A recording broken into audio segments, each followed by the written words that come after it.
Bonsoir à tous et à toutes. Aujourd'hui, on va faire un live très intéressant. Très bonsoir Nathalie, Jonathan, Diane et tous les gens qui commencent à arriver. Il y a Rikiki de 83 qui dit salut Jean-Noël. Déjà, on n'a pas présenté les gens qui sont dans les lives avec nous et Jean-Noël, il commence à voir ses fins. Et bonsoir à tous et à toutes. Aujourd'hui, on va voir un sujet assez intéressant sur l'émancipation sociale. Et c'est ce qu'on peut faire.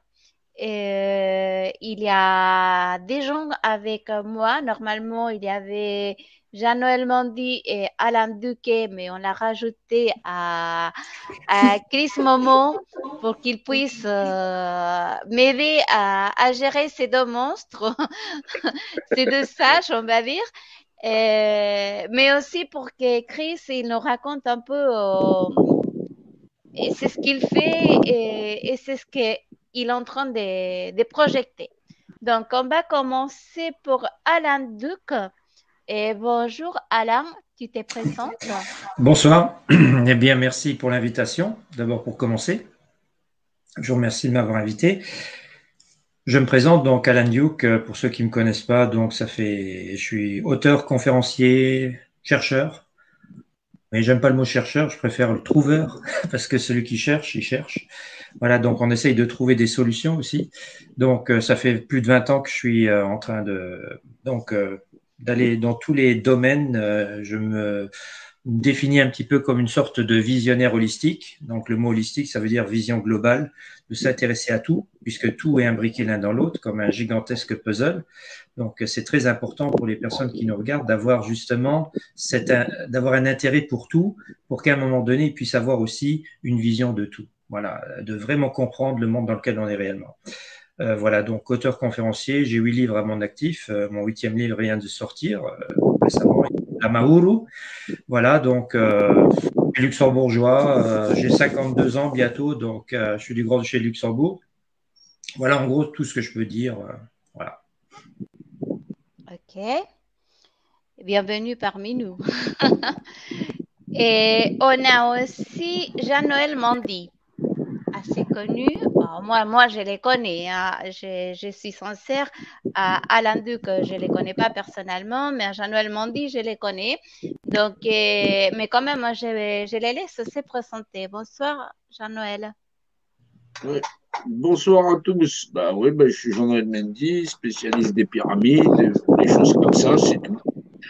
Voilà, militant de terrain, voilà, militant sur les réseaux sociaux. On fait des mathématiques, on fait de la sociologie, on fait un peu de tout. Là, on essaye de faire rationaliser monsieur, madame, tout le monde. Voilà. Ok. Et on a aussi parmi nous Chris Momo qui vient de Dernier Rempart et du syndicat Gilets jaunes. Bonsoir Oui, Chris. alors, bonsoir Norma, bonsoir tout le monde. Alors, pour ceux qui ne me connaissent pas, oui, je suis Christophe, je fais partie du mouvement Le Dernier Rempart qui vise à créer des rassemblements intercollectifs, mais aussi interindividus, dans différents domaines de manière pluridisciplinaire pour essayer justement de créer une unité. Et je fais partie également du syndicat Gilets jaunes pour la défense des gens qui travaillent, tout simplement. Essayer de les défendre du mieux possible avec cet outil qui a été créé. Mais je ne vais pas trop m'attarder là-dessus parce que c'est pas le but du live ce soir, de parler de ces deux mouvements. Je suis là aussi parce que, avec le dernier rempart, on voulait justement faire donner beaucoup de visibilité à des intervenants qui n'en avaient pas forcément autant que d'autres, mais qui tenaient des propos tout intéressants, voire même beaucoup plus. Et du coup, on s'est dit qu'il serait assez pertinent de survécu, du coup, avec l'accord de Norma, bien sûr, de donner de la visibilité à Jean-Noël et à Alan, qui ont du coup des clés de compréhension du système d'exploitation auquel on est soumis, des outils qui sont utilisés, et aussi et qui détiennent certains savoirs aussi qui pourront nous être utiles pour la suite. Donc voilà, l'idée est tout simplement du coup de donner de la visibilité à des gens qui ont des clés de compréhension à donner au peuple, puisque pendant 5 ans, et je pense qu'il Jean-Noël pourra l'expliquer aussi mieux que moi, mais pendant 5 ans, force est de constater qu'on s'est pris raclée sur raclée dans la lutte sociale, que ce soit avec les Gilets jaunes ou d'autres collectifs que j'ai pu fréquenter. On n'a pas réussi à avancer sur les sujets évoqués, et c'est peut-être tout simplement parce qu'on n'avait pas bien identifié les causes et les mécaniques, justement, et les outils même psychologiques qu'il y avait derrière tout ça. Donc voilà, je serai là, je suis un peu l'assistant de Norma ce soir, pour poser peut-être des questions complémentaires et puis faire le lien aussi avec les actions de terrain qu'on pourrait faire prochainement. Et sinon, je suis gilet jaune également de la première heure. Voilà. Voilà. Bon, les sujets d'aujourd'hui, donc l'émancipation sociale. L'émancipation sociale, comment on peut le faire par rapport à ce qu'on vit aujourd'hui. On fait un petit récapitulatif de ce qu'on vit ou on s'élance directement sur qu'est-ce qu'on peut faire pour pouvoir s'émanciper, pour pouvoir ne pas être dépendant du système. Je vous écoute, les garçons. Je pense qu'avant de passer à comment faire, déjà savoir à quoi on a affaire, je pense, dans un premier temps. Ouais. Je pense commencer par là, à quoi on a affaire. On a tout un tas de problèmes aujourd'hui. Et essayer d'identifier du coup à quoi nous avons affaire. Avant d'éventuellement répondre justement de comment faire après pour lutter contre ça, justement. Bon, à quoi on a affaire? On a plusieurs choses. Hein. Donc, c'est à vous de les identifier. on est tous dans les mêmes bateaux, les systèmes. Attention, pardon. Ah ouais, d'accord. Pardon, j'ai reçu un message, ça ne se fait pas. Donc, les systèmes, les gouvernements, on a plein de choses. Est-ce que vous avez déjà abordé dans d'autres interventions, dans d'autres vidéos, le système d'exploitation, le code justinien, la fraude au nom? Est-ce que tout ça, vous avez déjà abordé Non. Ça me dit rien. Ah bon? Ça me dit rien. Parce que voilà, c'est ça aussi l'histoire. Donc, pour sortir de quelque chose, moi, je pense qu'à la base, il est important de savoir dans quoi on a les pieds. Et la fraude au nom, le sujet de la fraude au nom, qui est pour moi un sujet extrêmement important, c'est de comprendre que chaque enfant qui vient au monde, qui va être déclaré auprès de la commune, donc auprès de l'hôtel de ville, donc quand le père va se déplacer pour déclarer son enfant, il fait en fait la même chose que maintenant quand un cargo, que ce soit un avion ou un bateau, quand il arrive à quai et que la marchandise est déclarée à la douane. C'est-à-dire que l'humain, donc l'humain proprement dit, l'humain vivant, dès le moment où il est déclaré comme une vulgaire marchandise, devient une personne juridique et donc automatiquement une marchandise. Et ça, c'est juridiquement, c'est ce qui fait déjà aussi que avec nos papiers, que ce soit la carte d'identité, etc. Donc, on est coincé dans un système parce que oui, si je veux pouvoir encore avoir un compte bancaire, il me faut une carte d'identité. Et c'est ça aussi un petit peu le problème à la base, c'est-à-dire que tout commence déjà à la naissance, où l'enfant est transformé, donc un homme ou une femme vivante, puisque ce petit être qui sort du corps de la mère est perçu et normalement un homme ou une femme vivante, après quelques jours, se transforme en vulgaire marchandise. Parce que dans le système d'exploitation dans lequel nous vivons, quelle est la marchandise qui a le plus de valeur, enfin qui avait le plus de valeur pendant un certain temps, parce que maintenant tout doucement on va vers le transhumanisme, c'est-à-dire que l'humain, il devient de moins en moins important dans leur équation, mais la marchandise qui était toujours la plus intéressante pour eux, c'était l'humain. D'accord? Donc, quand j'entends ces histoires d'esclaves, les esclaves, ça fait pas encore longtemps avec mon épouse, on était dans un supermarché, il y a des petits jeunes Amnesty International qui sont venus vers nous pour qu'on donne, on paye tous les mois quelque chose pour Amnesty International par rapport aux personnes qui sont esclaves quelque part dans le monde. Mais ce que les petits jeunes ils savent pas, c'est que chaque personne qui a été déclarée dans une mairie est d'office un esclave du système. Et tout ce que la personne va acheter à un moment donné, même s'il y a des actes notariés, ben, ça ne nous appartient pas vraiment puisque nous sommes, il faut savoir que dans le monde économique, pour chaque extrait de naissance, il y a de l'argent qui est créé dans le système. C'est-à-dire parce que la personne qui va travailler, qu'on va exploiter, va rapporter de son vivant, c'est-à-dire la période quand il va travailler, il va rapporter de l'argent au système. Donc, il est clair que eux, pour chaque acte de naissance, il y a déjà une certaine valeur sur laquelle qui est créée d'une certaine manière, et ils vont pouvoir spéculer avec cet argent virtuel, mais il est très important pour que la personne, et c'est là aussi où le mot personne, il faut comprendre qu'on n'est pas une personne. Le mot personne, c'est associé à l'esclave, c'est-à-dire à la marchandise. On est un humain, un homme, une femme, mais le mot personne, ça devient automatiquement la personne juridique. Donc, de comprendre tout ça, déjà pour commencer, de dire, ben, ça commence bien. On n'est même pas encore au monde, ou tout juste au monde, que déjà, tu es transformé en marchandise. Et pour rebondir rapidement, et après je vais laisser la parole un petit peu, sur l'histoire des Gilets jaunes. Moi, à l'époque, quand les Gilets jaunes, si je ne me trompe pas, le lancement des Gilets jaunes, c'était en novembre 2017. 18, pardon. C'était en novembre 2018. Donc, et c'était pour la Sainte-Élisabeth. C'était au moment de la Sainte-Élisabeth, le jour, je crois que c'était le 17, si je ne me trompe pas. Et déjà là, je me suis dit, tiens, c'est bizarre qu'ils prennent la Sainte-Élisabeth pour lancer un mouvement, voilà, où je me suis dit, avoir plus de pouvoir d'achat, à quoi ça sert d'avoir plus de pouvoir d'achat? Demain, l'État peut faire monter les taxes et puis ce que tu as gagné, bah, tu le repères le mois d'après. Donc, ça n'a pas de sens. Et je m'étais fait arrêter à un rond-point en France.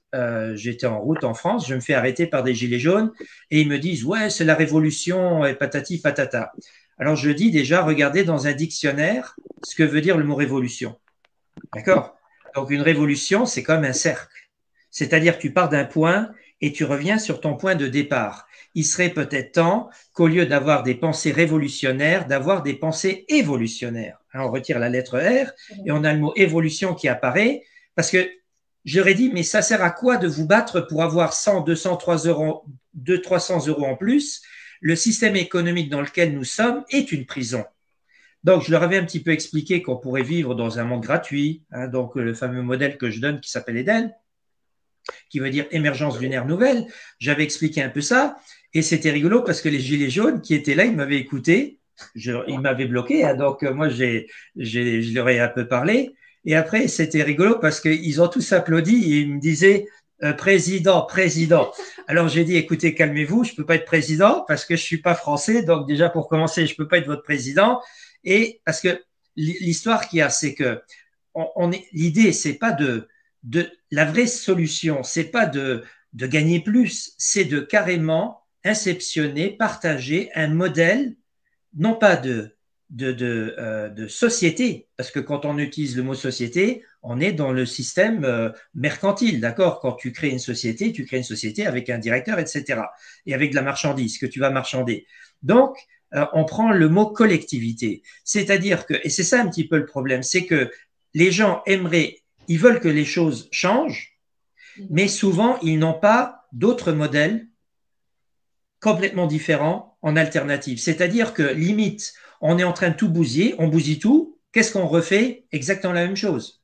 Avec des gouvernements, avec des gens qu'on va voter, avec des systèmes pyramidales. Donc, on va essayer de nouveau de créer chacun sa petite pyramide et tout ça, au lieu de penser à un schéma, non pas de société, mais de collectivité qui fonctionnerait complètement différemment, où justement tout ce qui a permis à une certaine caste de personnes de contrôler le monde depuis maintenant des siècles et des siècles, de justement leur couper l'herbe sous les pieds et qu'à travers un nouveau modèle, donc une collectivité où le peuple est vraiment souverain, voilà, où on ne peut plus remettre en place un système sociétal comme on a connu. Et c'est ça qui est très important aussi. C'est pas simplement de dire on va tout bousiller Et derrière, donc, tout est bousillé, tout est ras des pâquerettes. Bon, qu'est-ce qu'on fait maintenant? On ne sait pas. Ben non, alors on commence même pas à bousiller tout. Si vous n'avez pas un plan derrière et quelque chose d'innovant, donc ça sert à rien de tout casser. Je veux dire, voilà. Voilà, j'arrête un petit peu parce que j'ai lancé un petit peu, je sais pas, allez-y maintenant. Il a lancé le débat. C'est une belle intro, mais en parlant de souveraineté, moi je pense la belle transition, si on parle souveraineté, je pense Jean-Noël, ça doit te faire écho le terme de souveraineté et donc de représentativité et de représentation. Bah oui, donc c'est vrai, Alan parle de l'homme de ce qu'on appelle l'homme de paille. Alors l'homme de paille, alors, la capacité de l'homme à s'administrer ou à référencer les choses, c'est quelque chose de tout à fait naturel. Par exemple, on va référencer les plantes et ainsi de suite, et c'est bien qu'on puisse se référencer soi-même. Donc le fait de quand on parle du code justinien ou de notre capacité collective à nous référencer, à nous administrer, à nous gérer, à nous déclarer vivants et à fonctionner en collectivité, c'est important dans le propre de l'homme. Maintenant, le détournement de l'outil administratif au profit d'une singularité qui est une minorité dans l'art d'administrer monsieur, madame, tout le monde, on est dans un détournement de la fonction. C'est-à-dire que l'outillage administratif qui doit nous permettre à tous collectivement de pouvoir référencer tout ce qu'on a d'environnement, c'est-à-dire les zones habitables, nos capacités à produire, nos capacités à avancer, eh ben oui, c'est détourné. Mais maintenant, avant de vouloir changer le monde, faut-il savoir dans quel monde on vit? Et malheureusement, cette perception, les gens vivent dans le monde, ce monde, c'est le leur, où chacun se pense libre et aux alentours du 17 novembre, certains commencent à comprendre qu'en vérité, il y a une minorité qu'on a main mise sur tout, mais quasiment tous les aspects de notre société, si c'est pas celui de pouvoir aller aux toilettes, et c'est même eux qui fixent le prix du papier toilette. Faut bien se rendre compte que ce système ne perdure parce que, en fin de compte, les gens le plébiscitent. Le plébiscitent comment? Par les urnes. Bien sûr, les gens vont voter, c'est-à-dire non pas voter le fait que nous sommes des êtres égaux, mais bien qu'une certaine caste, elle, va pouvoir juger de notre égalité, d'estimer que des soignants vaudraient moins que des vigiles, et ainsi de suite, et que eux-mêmes, la charge incalculable qu'ils ont à gérer la société, ils peuvent s'octroyer des salaires mirobolants. Bien sûr que si nous ne comprenons pas le mécanisme qui fait que cette démocratie, cette mesure de gouffre, reste en place, on ne pourra pas changer les choses. Les gens sont persuadés qu'en renouvelant la même opération, on va changer de résultat. C'est pas possible, tout simplement. Il va falloir que les gens comprennent le pouvoir du représentant. On est 4 personnes représentées sur cet écran. Qui vaut plus que l'autre d'un point de vue technique et d'un point de vue constitutionnel. Un être humain en vaut un autre, un homme vaut une voix. Si je ne donne pas ma voix à quelqu'un, elle m'appartient dans le cadre de la représentation. Alors, les modèles sociétaux que sont effectivement les républiques internationales dans le monde, la grande majorité des pouvoirs, ce sont des modèles constitutionnels institutionnels, c'est-à-dire qu'on constitue un modèle d'institution où le système est par représentation, par principe de souscription, c'est-à-dire qu'effectivement, vous voulez assurer votre maison, vous y souscrivez, et donc en fin de compte, vous seul est imposé. Maintenant, les gens sont tellement ignorants du modèle institutionnel constitutionnel qu'ils pensent légitimement qu'un individu qui serait élu par un certain nombre serait l'élu factuel de ceux qui n'y ont pas souscrit. La réponse, c'est non, puisque le modèle, la Constitution ne le permet pas, puisque elle va légitimiser le fait que, effectivement, des individus sont libres de consentir à donner leur représentation souveraine, leur principe de souveraineté, à d'autres individus pour les administrer, et que, effectivement, ceux qui auraient compris ne sont pas souscripteurs de cela. C'est assez complexe en vérité, mais parce que c'est pas ce qu'on enseigne aux gens. Mais non, parce que c'est pas intéressant d'enseigner, c'est ce qu'il faut. Il faut cacher les choses. Les cacher, non, parce qu'il les montre. Hein, il les montre. Il vous dit, vous êtes invités à venir nous élire. Tout le monde sait que ce sont que des corrompus. Tout le monde accepte de se mettre à la même table que des corrompus, des tricheurs et des voleurs. Et tout le monde se met à pleurer en disant, mais on s'est encore fait voler, ils ont encore triché, et ainsi de suite. Donc oui. Ça va continuer comme ça tout le temps, là. Ça va continuer. Bah oui, mais si. Excuse-moi, Les mais gens- si, quand les- bien même les ce gens- serait pas truqué, j'ai envie de dire de toute façon, le principe même qu'un petit groupe puisse représenter l'ensemble de la population va créer forcément les mêmes problèmes ad vitam aeternam en fait. Que le jeu soit Bah, truqué ou pas finalement. Bah justement, c'est pour ça que Condorcet avait inscrit le RIC, c'est-à-dire les mandats révocatoires. Maintenant, le RIC lui-même, c'était un outil qui permettait effectivement aux gens qui seraient élus d'office d'être révocables. Or, le RIC, il a été déplacé de son contexte, ça veut dire que tous les mandats qu'on donne aux individus sont des mandats qu'ils vont exercer pendant toute leur mandature sans jamais pouvoir être révoqués. Alors, il y a tout un tas de personnes qui se battent pour le RIC. Mais malheureusement… Il devrait avoir un contrat à l'essai. Tu sais, quand tu vas bosser quelque part, tu es embauché, tu as un essai, c'est sur 5 ans, tu dis une année, vous avez une année pour mettre en application ce que vous avez dit, et puis s'ils le font pas, ils sont virés après un an. Ouais, mais là, le problème, c'est que quand Condorcet a essayé de le mettre, ils l'ont dégagé. Et donc, en fin de compte, eux, ils ont gardé le RIC de côté. Et à chaque fois qu'il y a de grandes bousculades dans les populations, ils ressortent le RIC. Le RIC est ressorti, je ne sais pas combien de fois dans l'histoire des grands mouvements sociaux. Voilà. Il est dénaturé. Au-delà du RIC, en fait, c'est pas plutôt le sujet de, encore une fois, pour revenir à la représentation, en fait, tu perdras tout le temps tant que c'est les représentants qui fixent les règles de la représentation. Mais si c'est les représentés qui fixent les règles de la représentation, là, tu inverses le paradigme, du coup. Justement, la représentation possède ses propres règles. C'est des lois qui sont soumises à la création ou de choses de même nature sont de même droit, les mêmes propriétés. C'est un crayon, il vaut un autre crayon. Et ça, les populations, elles attendent qu'en fin de compte, que d'autres êtres humains leur fassent des lois pour leur dire quels sont leurs droits humains sur cette planète. On est aujourd'hui 7 milliards et quelques d'individus et on n'a jamais compté autant de bétail parce qu'on est vraiment dans des bétaillards puisque les gens ne peuvent plus penser hors cadre de cette société. Ouais. Et justement, Alan, peut-être que tu pourrais nous parler des mécanismes psychologiques aussi. Je sais que tu t'y connais plutôt là-dessus. Qui sont utilisés du coup pour avoir notre consentement depuis des siècles maintenant, voire plus.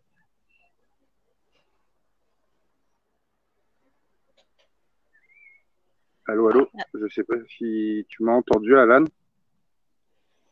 Je sais pas. Alan, vous m'entendez, ça va? Oui, on t'entend. On t'entend. Apparemment, c'est Alain qui a un souci. Peut-être un souci technique, mais c'est vrai que alors sur la période depuis 2018 jusqu'à aujourd'hui, le bilan des Gilets jaunes, c'est-à-dire de tout ce qu'on a pu faire sur le terrain, il n'est pas fameux parce que au final, ils font passer les populations pour des barbares et des sauvages, des casseurs, tout en sachant que c'était des gens en uniforme qui ont brisé tout un tas de trucs, des gens qui sont dépêchés par les préfectures, des fois qui oublient même d'enlever leur brassard, qu'on chope même en train de se changer entre deux camions.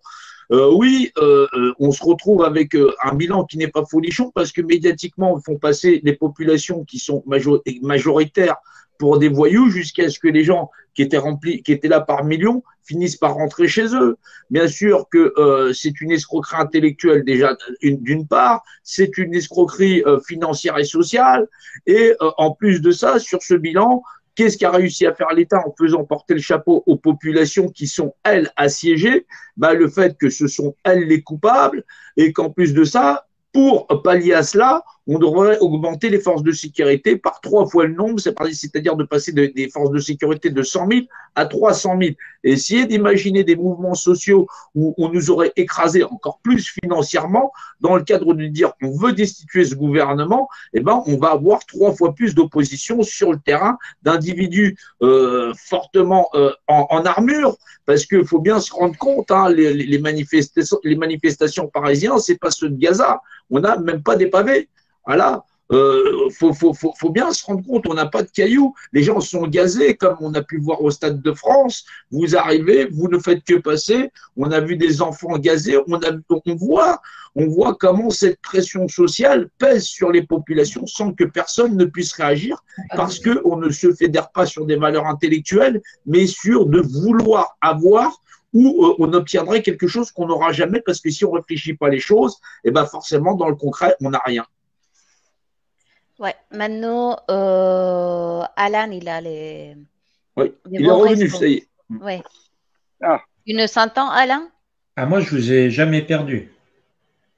Ouais. Ah, bah, je te demandais tout à l'heure, Alan, si tu pouvais un peu expliquer les mécanismes psychologiques ou les. Les techniques, c'est des techniques classiques, je veux dire, qui sont utilisées depuis la nuit des temps. Donc, donner l'heure du pain et des jeux, détourner l'attention avec des émissions de plus en plus abétissantes, voilà, dans les médias mainstream, l'éducation nationale, une catastrophe pas possible aussi. Donc, le niveau intellectuel en chute libre. Et puis voilà, donc c'est toujours les mêmes techniques qu'ils utilisent. Et après aussi, ce qui était très intéressant d'observer, c'était la mise en application, par exemple, au moment du Corona Circus, comme je l'appelle. Donc au moment du Corona Circus, toutes les techniques, je ne sais pas si vous avez déjà entendu parler c'est Biederman, c'était un scientifique américain.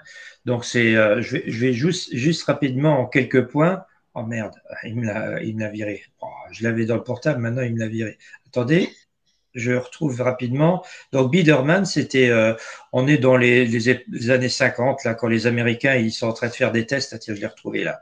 Donc la charte de coercition de Biederman.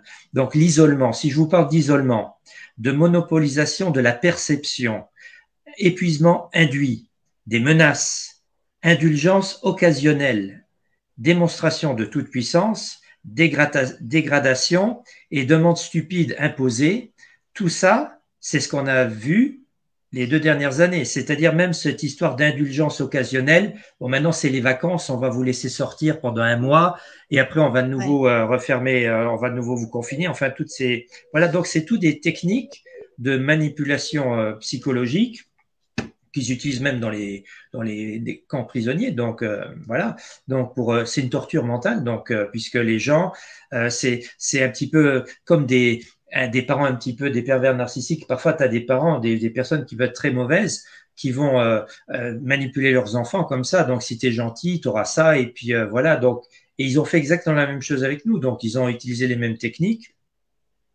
Et c'est là où il y a le gros problème, c'est que la grosse majorité des personnes ne veulent pas travailler réellement sur eux, sérieusement sur eux. Donc, ils vont toujours chercher à l'extérieur. Parce que Einstein a dit un jour, bon, qu'on soit d'accord avec tout ce qu'a dit Einstein ou pas, c'est pas la question. Mais un jour, Einstein, il a dit que l'avenir de l'humanité sera en règle générale celui qu'elle mérite. D'accord? Et même nos dirigeants sont quelque part ceux que nous méritons, puisque comme les gens ont une paresse, voilà, et puis après aussi, il faut, dans tous les techniques de manipulation, on peut aussi parler des substances que les gens vont qui prennent, donc que ça soit maintenant le sucre, parce que le sucre a tendance à fatiguer aussi l'esprit, etc. Donc, ça crée une paresse intellectuelle, une paresse. Je ne sais pas si vous avez déjà vu cette image, elle est très parlante, où il y a quelqu'un qui dit au public devant qui est prêt, qui veut changer, qui veut que le monde change. Et tout le monde lève le bras. Après, le même gars, il dit au public, bon, qui parmi vous est prêt à changer? Et là, il n'y a plus personne qui lève le bras. Donc, voilà, c'est comme ça que ça fonctionne. C'est-à-dire, et aussi, la division, diviser pour régner, c'est-à-dire même dans une entreprise, de comprendre. Je dis souvent aux personnes, si demain tu crées une entreprise, en supposant que tu créerais une société, une entreprise, Est-ce que tu vas créer ta petite pyramide hiérarchique dans ton entreprise pour pouvoir avoir un contrôle sur tout le personnel, puisque toi, si tu es en haut de la pyramide et tu as deux sous-directeurs qui ont des chefs d'équipe, etc., là, tu vas pouvoir contrôler toute l'entreprise. Par contre, si maintenant tu mets tout le monde au même niveau, ben, il est possible que tout le monde se retourne contre toi, puisque tout le monde ne sera pas d'accord avec ta décision, toi, en tant que chef. Donc, voilà, c'est le monde dans lequel on est. Donc, à un moment donné, de comprendre qu'ils vont aussi beaucoup jouer sur l'ego humain, le problème, là, il y a toute la partie, la dimension psychologique, on va dire, de l'humain avec le mental qui a peur. Donc, l'ego, dans mon individualité, j'ai peur de demain, donc je fais tout et n'importe quoi pour me préserver quelque chose, voilà. Donc, et puis, si maintenant j'ai ça, et puis le système, il m'enlève quelque chose, il me reste ça, ben ça, c'est à moi. Après, on me retire encore un morceau. Oui, mais ça, c'est à moi. Donc, et c'est comme ça, on va dire, la technique, c'est aussi une technique très, très particulière qui est, on va dire, au compte-gouttes. C'est-à-dire au compte-gouttes, ou bien, on va dire, la clôture dans laquelle, qui est autour de nous, ben, petit à petit, avec les années, la clôture devient de plus en plus étroite, mais on se pousse un contre les autres, etc. On se dit, ben, on a encore un petit peu d'espace et tout ça. Donc, c'est comme ça qu'ils font. C'est-à-dire on a observé qu'il aura même pas fallu très longtemps pour réussir là où on en est aujourd'hui, parce que pour moi, vraiment, le compte à rebours réel commence, on va dire, entre guillemets, après la Deuxième Guerre mondiale. Pour moi, la Deuxième Guerre mondiale, ça a été vraiment un gigantesque laboratoire à ciel ouvert, donc où ils ont pu faire des expériences. Et quand je dis ils, ce sont toujours les mêmes qui sont derrière au contrôle des manettes. Donc, ils ont pu faire des expériences donc à ciel ouvert, donc que ce soit des tests militaires, des tests pharmacologiques, psychologiques et tout ça.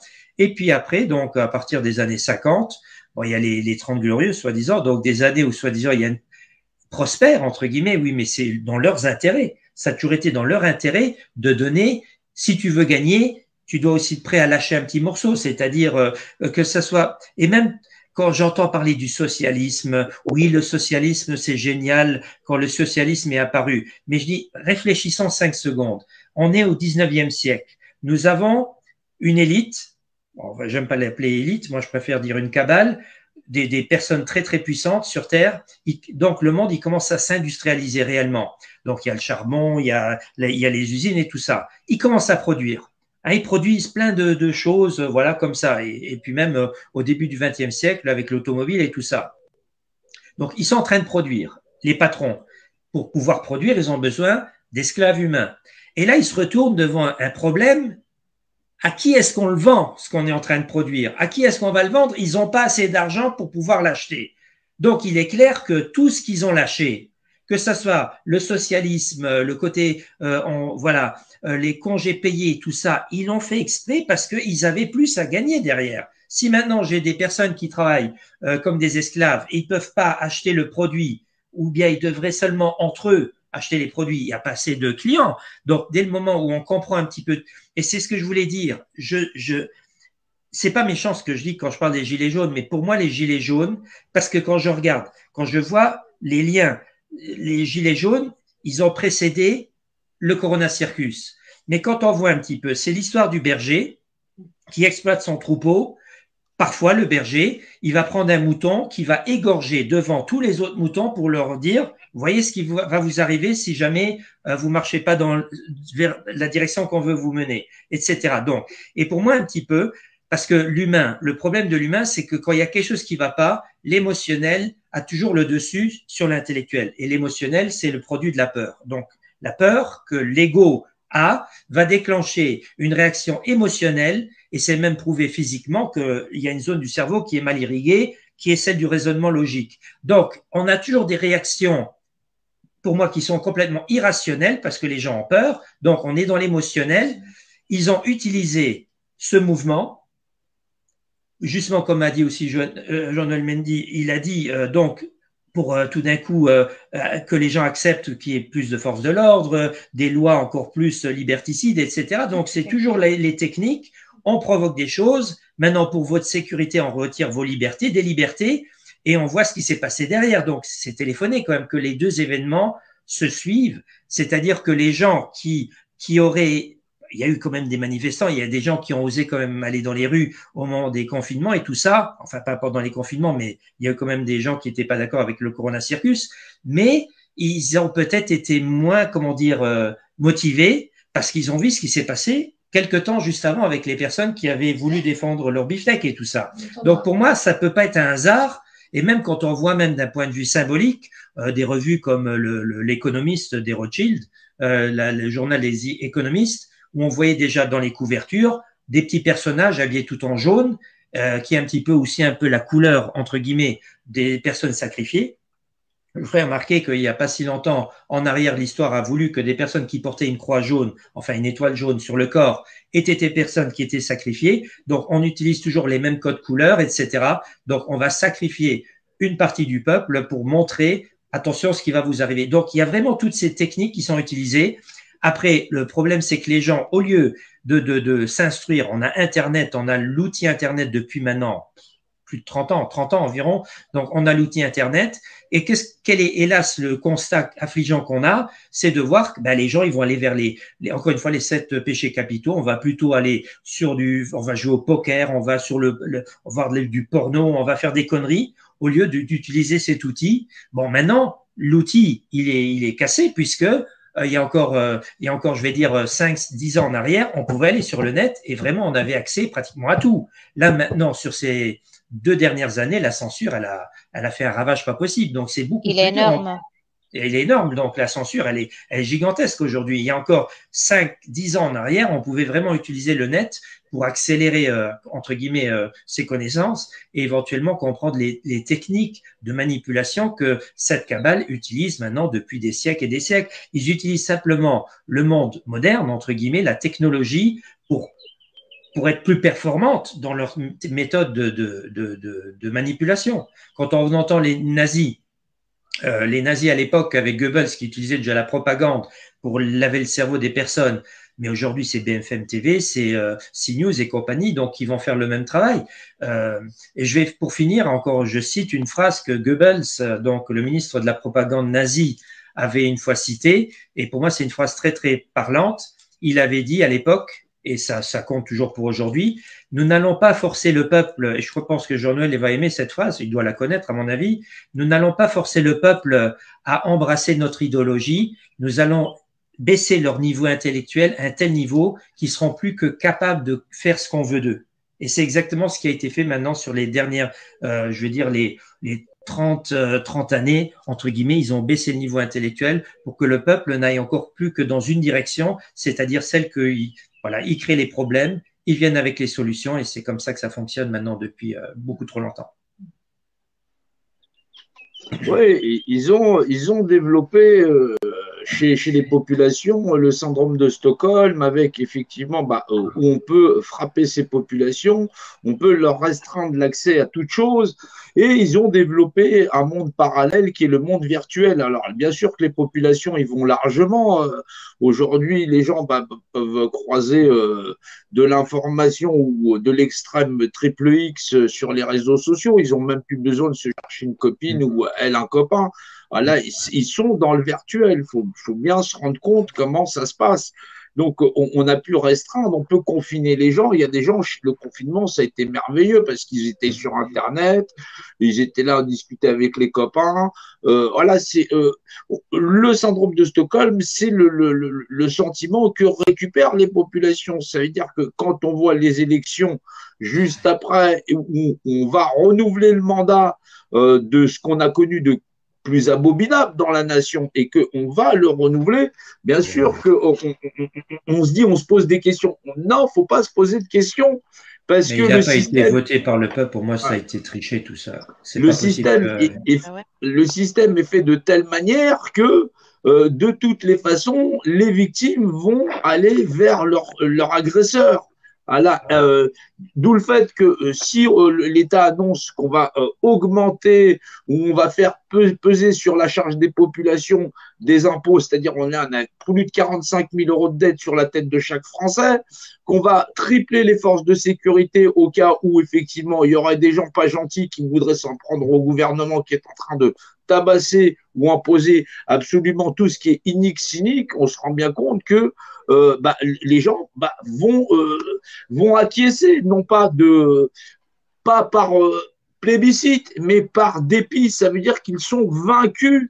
Les gens sont vaincus. Ils ne sont même plus dans la réaction. Ils sont dans une sidération telle que vouloir aller sur le terrain, c'est qu'est-ce que je risque au-delà même de défendre leur propre liberté. Et pourtant, des actions de terrain de militants qui sont là depuis des années, il y en a tous les jours. Tous les jours, vous avez des actions gilets jaunes dans la France. Tous les jours, il y a quelque chose qui se passe dans les mouvements. Tous les jours, il y a des rassemblements en France. Tous les jours, il y a des choses qui se font sur le terrain. Tous les jours, des gens qui luttent pour l'être humain, il y en a. Des maraudes, il y en a tous les jours, partout en France. Voilà. L'aide sociale, il y en a partout en France sans que l'État n'ait jamais eu à mettre son doigt. Il faut bien se rendre compte. Voilà. Donc oui, les populations n'ont pas totalement abandonné, mais arriver à faire le lien entre toutes ces actions qui doivent émanciper les populations parce que c'est à notre charge, ça nécessite que beaucoup d'autres populations, parce qu'on se rend bien compte, il y a des gens, ça ne les intéresse tellement plus qu'ils ne vont pas sur les réseaux sociaux, ils ne vont pas sur le terrain, ils attendent de voir venir que le monde s'effondre. C'est ce qui va leur arriver parce qu'en fin de compte, le gouvernement, qu'est-ce qu'il fait? Il met en place tout un tas de passeports numériques, j'en passais des meilleurs, des zones où vous n'allez pas pouvoir aller si vous n'avez pas été consommé, il faudra justifier d'avoir acheté quelque chose, c'est déjà en train de se mettre sur Paris sur certains quartiers. Voilà, c'est des zones où vous ne pourrez pas circuler parce que qu'est-ce que vous faites là? C'est est-ce que vous avez un passeport pour aller à cet endroit-là? Il faut se rendre compte de ce qui est en train de se mettre en place aux yeux et à la vue de tout le monde, et les gens n'attendent que des élections. Élire quoi? Alors, si on n'a pas une perception de ce que sont les droits humains les plus essentiels, il n'y a donc pas de. Toute notre vie est marchandable. Nous sommes donc des marchandises. Si on accepte ce statut-là, faudra pas se plaindre qu'on soit vendu à bas prix.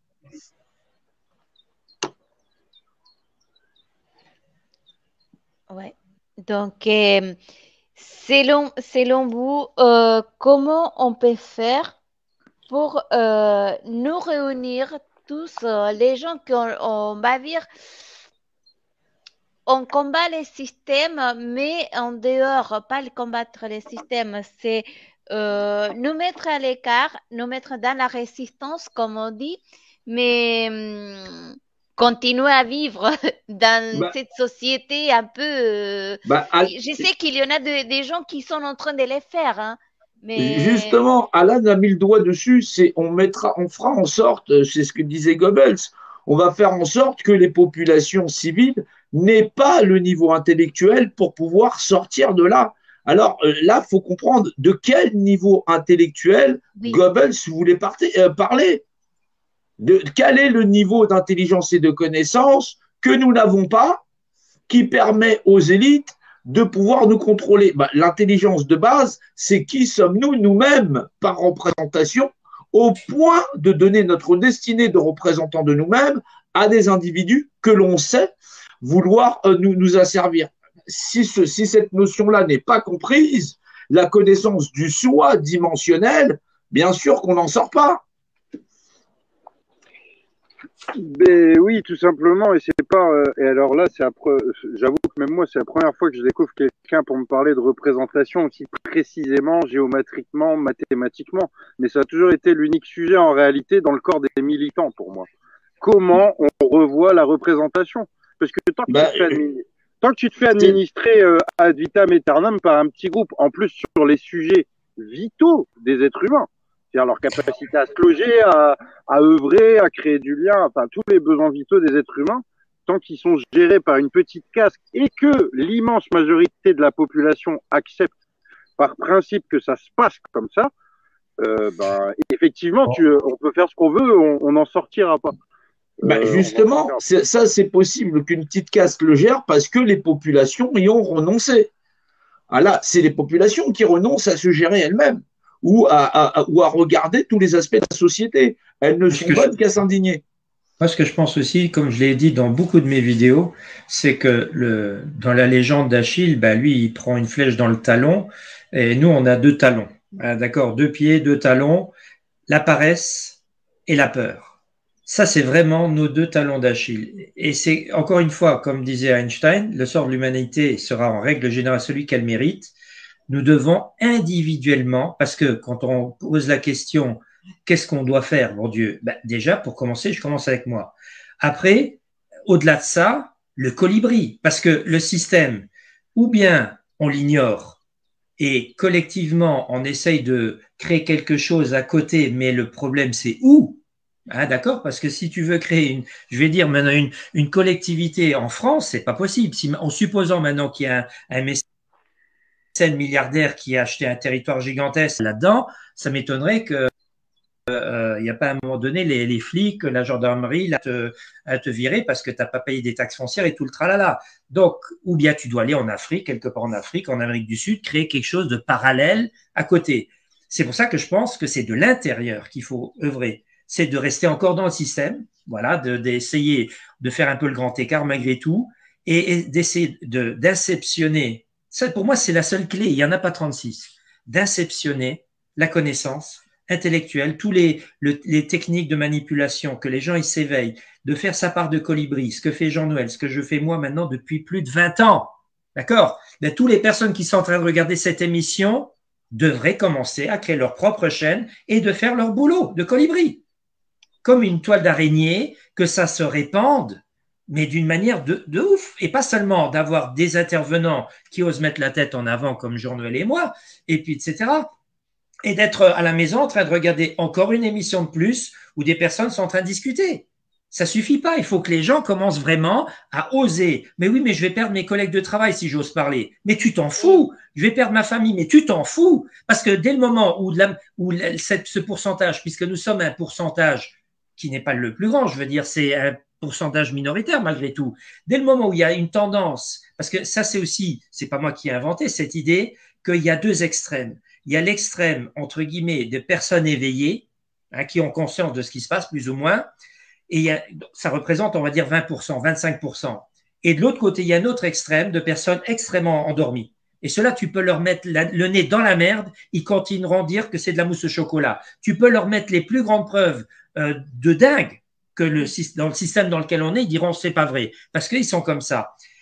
Et c'est pas cela qu'on essaye de viser. Et j'ai dit 25 et 25, donc 25. Donc, ça fait qu'il reste 50% de personnes qui sont ni chaud ni froid. C'est-à-dire, ce sont des personnes qui peuvent à tout moment basculer. Ils auraient tendance à aller toujours là où il y a une certaine majorité, où il y a un poids plus lourd. Et c'est là où il y a notre travail à faire. C'est-à-dire, en tant que colibri, bon, il y a les petits colibris, les gros colibris, mais tout le monde doit faire l'effort de propager ces informations-là à tout moment. Tu vas acheter un bout de pain, tu vas acheter du pain, une baguette chez le boulanger, tu vas voir s'il n'y a pas quelqu'un qui va commencer on va commencer à créer une discussion. Et imagine, tu tombes sur une personne et il y a une personne qui est prête à écouter, peut-être que tu lui as inceptionné le sujet. Et c'est comme ça qu'à un moment donné, parce que le problème, c'est que ça, c'est propre à l'humain. Il veut tout. Plus que jamais, aujourd'hui, on est dans la société fast-food. Les gens, ils veulent que tout se fasse ici, maintenant, tout de suite. Et je dis, oh les gars, le système dans lequel on est, ça fait des siècles et des siècles qu'il fonctionne comme ça. Vous n'allez pas comme espérer qu'en une année, on va inverser le truc. Il faut faire son travail de colibri, donc répandre l'information par tous les moyens possibles. La censure, elle est forte aujourd'hui. C'est ça qui nous freine un petit peu, parce qu'avec ce qui s'est passé avec le Covid, là, le Corona Circus, si on n'avait pas été autant censuré, je pense pas que ça aurait duré si longtemps, cette histoire-là. D'accord? On aurait eu quand même peut-être un pouvoir, on aurait eu peut-être une emprise beaucoup plus grande avec tous les chercheurs, tous les médecins et tous les spécialistes qui disaient, oh, qu'est-ce qui se passe ici? Donc, la censure, justement, et comme il y a cette censure aujourd'hui, c'est encore plus important que les personnes qui ont conscience de ce qui se passe, qu'ils essayent par tous les moyens, même des tracts dans les boîtes aux lettres. Je connais des groupes, des associations qui font ça. Ils ont des tracts où ils mettent des informations dedans avec des codes barres ou je sais pas quoi, ou après on peut aller sur un blog où on a l'information complémentaire et on fout ça dans les boîtes aux lettres à l'ancienne. Putain, prenez des pigeons s'il faut des pigeons voyageurs mais il faut absolument, c'est ça la solution. Pour moi, il n'y en a pas 36 autres. Et c'est là aussi à un moment donné, après aussi, quand les collectifs se créent, de vraiment parce qu'au niveau de la représentativité, donc aussi de pouvoir proposer des modèles, je ne vais pas dire sociétal, mais des modèles de collectivité où il n'y a plus un système hiérarchique pyramidal, mais où on est plutôt dans une sorte d'assemblée où il y a des personnes où c'est les référendums, donc bien sûr le référendum qui prend le relais, qui prend le dessus sur tout. Voilà.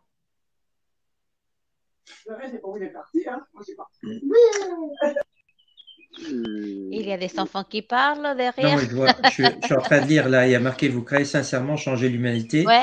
C'est impossible, par contre, changer sa propre vie. » Ben oui, commencez par soi. Mais voilà, déjà, c'est pas tout de seulement dire – d'être un exemple à un moment donné aussi, parce qu'il y en a beaucoup qui parlent beaucoup, mais quand on les voit dans leurs actes, ben là, il n'y a plus personne. Donc, à un moment donné, il faut… Voilà. Mais c'est ce que moi, j'ai dit toujours, les manifestantes des canapés, qui sont derrière son téléphone, derrière son écran, en train de critiquer tout le monde, mais ils ne cherchent pas. Je suis d'accord de critiquer, mais si tu as d'autres choses à proposer. Non, encore si c'est quelqu'un qui est derrière son clavier et qui fait un sacré boulot derrière de partage, encore limite, ça c'est encore jouable. Hein. Parce que parfois, il y en a qui sont que dans la rue. Et ils sont que dans la rue, donc ils sont avec dans le mouvement, parce que nous, on a participé bien sûr aux manifestations au Luxembourg, mais il y en a que tu rencontres, ils sont que dans les manifs, mais sur le net, ou bien là, il n'y a plus personne. Donc, il faut aussi voir dans les deux sens. Bah, puis, Norma, aussi, je pense que les manifs, le problème, c'est que tu vas d'un point A à un point B, ça fait revendiquer quelque chose auprès de cette élite, encore une fois, et donc lui donner légitimité. Au lieu de refaire société et collectivité soi-même et de revoir la représentation et l'administration, nous, on va déclarer et revendiquer encore à ces gens-là le fait de pouvoir nous remplir un peu plus les poches la plupart du temps, ou de supprimer tel article de loi ou tel truc. Je pense qu'aujourd'hui, vu la situation, il faut aller bien au-delà de ça. Et c'est-à-dire que faut tout reposer entre nous. Et je pense que je voulais faire passer ce message-là aussi ce soir. Les manifestations, on en a des gens qui se sont épuisés, on a des gens qui ont perdu des membres, qui ont été en prison, tout ce que vous voulez. Même moi, j'ai beaucoup cru à ce mode de fonctionnement à cause des émotions, comme le disait Alan. Mais aujourd'hui, avec la tête froide, honnêtement, avec tout le réseau qu'on a, tous les gens qu'on a rencontrés, on a vu des gens bienveillants, remplis d'amour dans le cœur, qui veulent vraiment changer les choses en profondeur. On a perdu notre temps à défiler et à se faire casser la gueule. Il faudrait qu'on continue à se rassembler. Mais restons pas besoin de se déplacer. Là, au Luxembourg, par exemple, il y a eu à un moment donné les marches blanches et je l'ai trouvé très intéressante parce que justement ce côté très pacifique, parce que la manifestation, en fait, c'était quoi? C'était aussi pour donner aux gens de l'espoir, pour les gens qui n'ont peut-être pas pignon sur rue, qui n'ont pas beaucoup de personnes autour d'eux, de se sentir moins seuls et aussi d'aller chercher de l'énergie pendant le moment où il y avait ces marches blanches. Donc, parce que j'ai vu les deux types de manifestations, dès qu'il était un peu plus, on revendique des droits ou des choses comme ça, et ces fameuses marches blanches où il n'y avait aucun drapeau, les gens ils étaient habillés en blanc, ce côté très pacifique où tu avais au Luxembourg, petit pays de 800 000 habitants, où il y avait, je vais dire, une manifestation où il y avait 5, 6, 7 000 personnes, c'est énorme pour le Luxembourg, où le départ c'était auprès de la Philharmonie, et puis ça finissait sur la Grande Place, et c'était une queue de personnes habillées en blanc, comme ça, un truc de dingue, et c'était vraiment le côté revigorant, je vais dire, un petit peu de cette manifestation, et c'était là l'intérêt, et que les gens ils voient, il y en a du monde. Et automatiquement, ça crée aussi une dynamique, on pourrait même parler un peu d'ésotérisme, de dire ça crée une énergie un peu particulière, un égrégore, donc de personnes qui se comprennent, qui sont exactement dans la même… et pour un petit pays comme le Luxembourg, c'était très, très, très… j'étais très touché de voir ça quand on est dans son pays, on voit que dans son pays, où il n'y a pas beaucoup de monde, et en plus un pays très matérialiste, où les gens sont hyper matérialistes, grâce au pouvoir d'achat, qu'ont encore actuellement les Luxembourgeois, mais c'est non plus pour plus très, très longtemps. Donc, mais voilà, de voir quand même qu'il pouvait avoir tant de milliers de personnes qui pouvaient se réunir. Et justement, donc, les marches blanches, ils auraient dû continuer, parce que là, encore une fois, tu ne manifestes pas contre quelque chose. Déjà, ça aussi, énergétiquement, on ne manifeste jamais contre quelque chose, mais pour quelque chose. D'accord? Les forces de l'ordre auront toujours une autre réaction. Ils ne pourront pas réagir de la même manière où il y a des personnes qui manifestent pour quelque chose ou bien pour rien. Ça, c'est encore mieux. Ils sont là. D'accord? Et puis, ça les déstabilise. D'accord? Ça les déstabilise. Donc, c'est des actions comme ça qu'il faut faire régulièrement. Oui, il faut continuer dans la lutte, mais il faut savoir chercher qu'est-ce qu'il faut faire. Surtout, comme il disait Jean-Noël, il y a en France, il y a plein, tous les jours des choses qu'on fait, mais il y a une petite cercle qu'il connaît ces actions-là, comme les maraudes, les choses sociales. Et pourtant, on est nombreux, Norma. On est combien nombreux à œuvrer, mais on n'est pas assez concentrés et mal coordonnés, en fait. Mais justement, ce que Alan disait sur Goebbels, c'est sur le niveau intellectuel des populations, c'est qu'est-ce qu'en fin de compte, qu'est-ce qu'on ne sait pas que eux savent sur nous-mêmes pour à ce point être représentants. C'est les lois de la création représentées. On est des êtres égaux, on est représentants de nous-mêmes par ordre naturel des choses. Ça, si on y renonce, forcément, eux vont dire « je suis légitime de cela ». Et se rassembler dans le cadre de leur contester le droit de la représentation, parce qu'effectivement, on est des êtres représentés par le fondement même de la Constitution, c'est là leur faire un pied de nez. Et tant qu'on n'arrivera pas à se rassembler sur les lois de la représentation, forcément, moi je fais un exercice de style en disant définition imagée d'un état unifié. Derrière, je remets toutes les lois mathématiques et physiques, le diamètre par la circonférence. C'est le savoir des pyramides anciennes, c'est ce qu'on appelle le savoir des bâtisseurs. Ça, c'est un savoir essentiel qu'on est censé récupérer pour leur faire un pied de nez. Il faut sortir de cette matrice. Il y a une clé, ils ont la même. Et parce qu'ils ont la même, ils nous disent que la représentation que nous avons de nous-mêmes, nous ne pouvons pas nous administrer nous-mêmes, mais dans le cadre où eux seuls seraient les gardiens de la Constitution, dans le cadre d'être des populations embastillées. On est embastillés depuis notre naissance.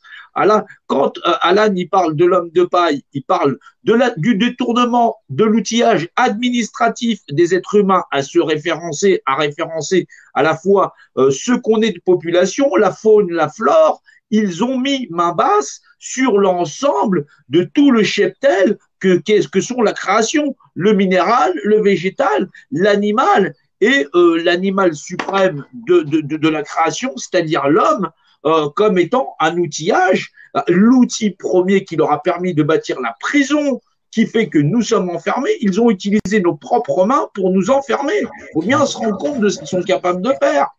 Et on va continuer de publiciter ça. C'est pas possible.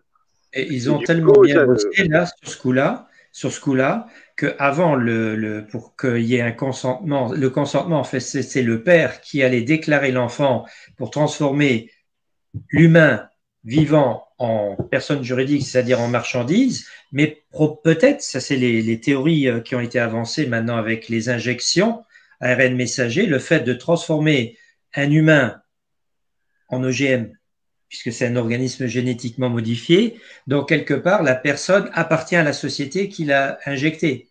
D'accord? C'est-à-dire que juridiquement, c'est pas impossible qu'on va assister dans les années à venir à des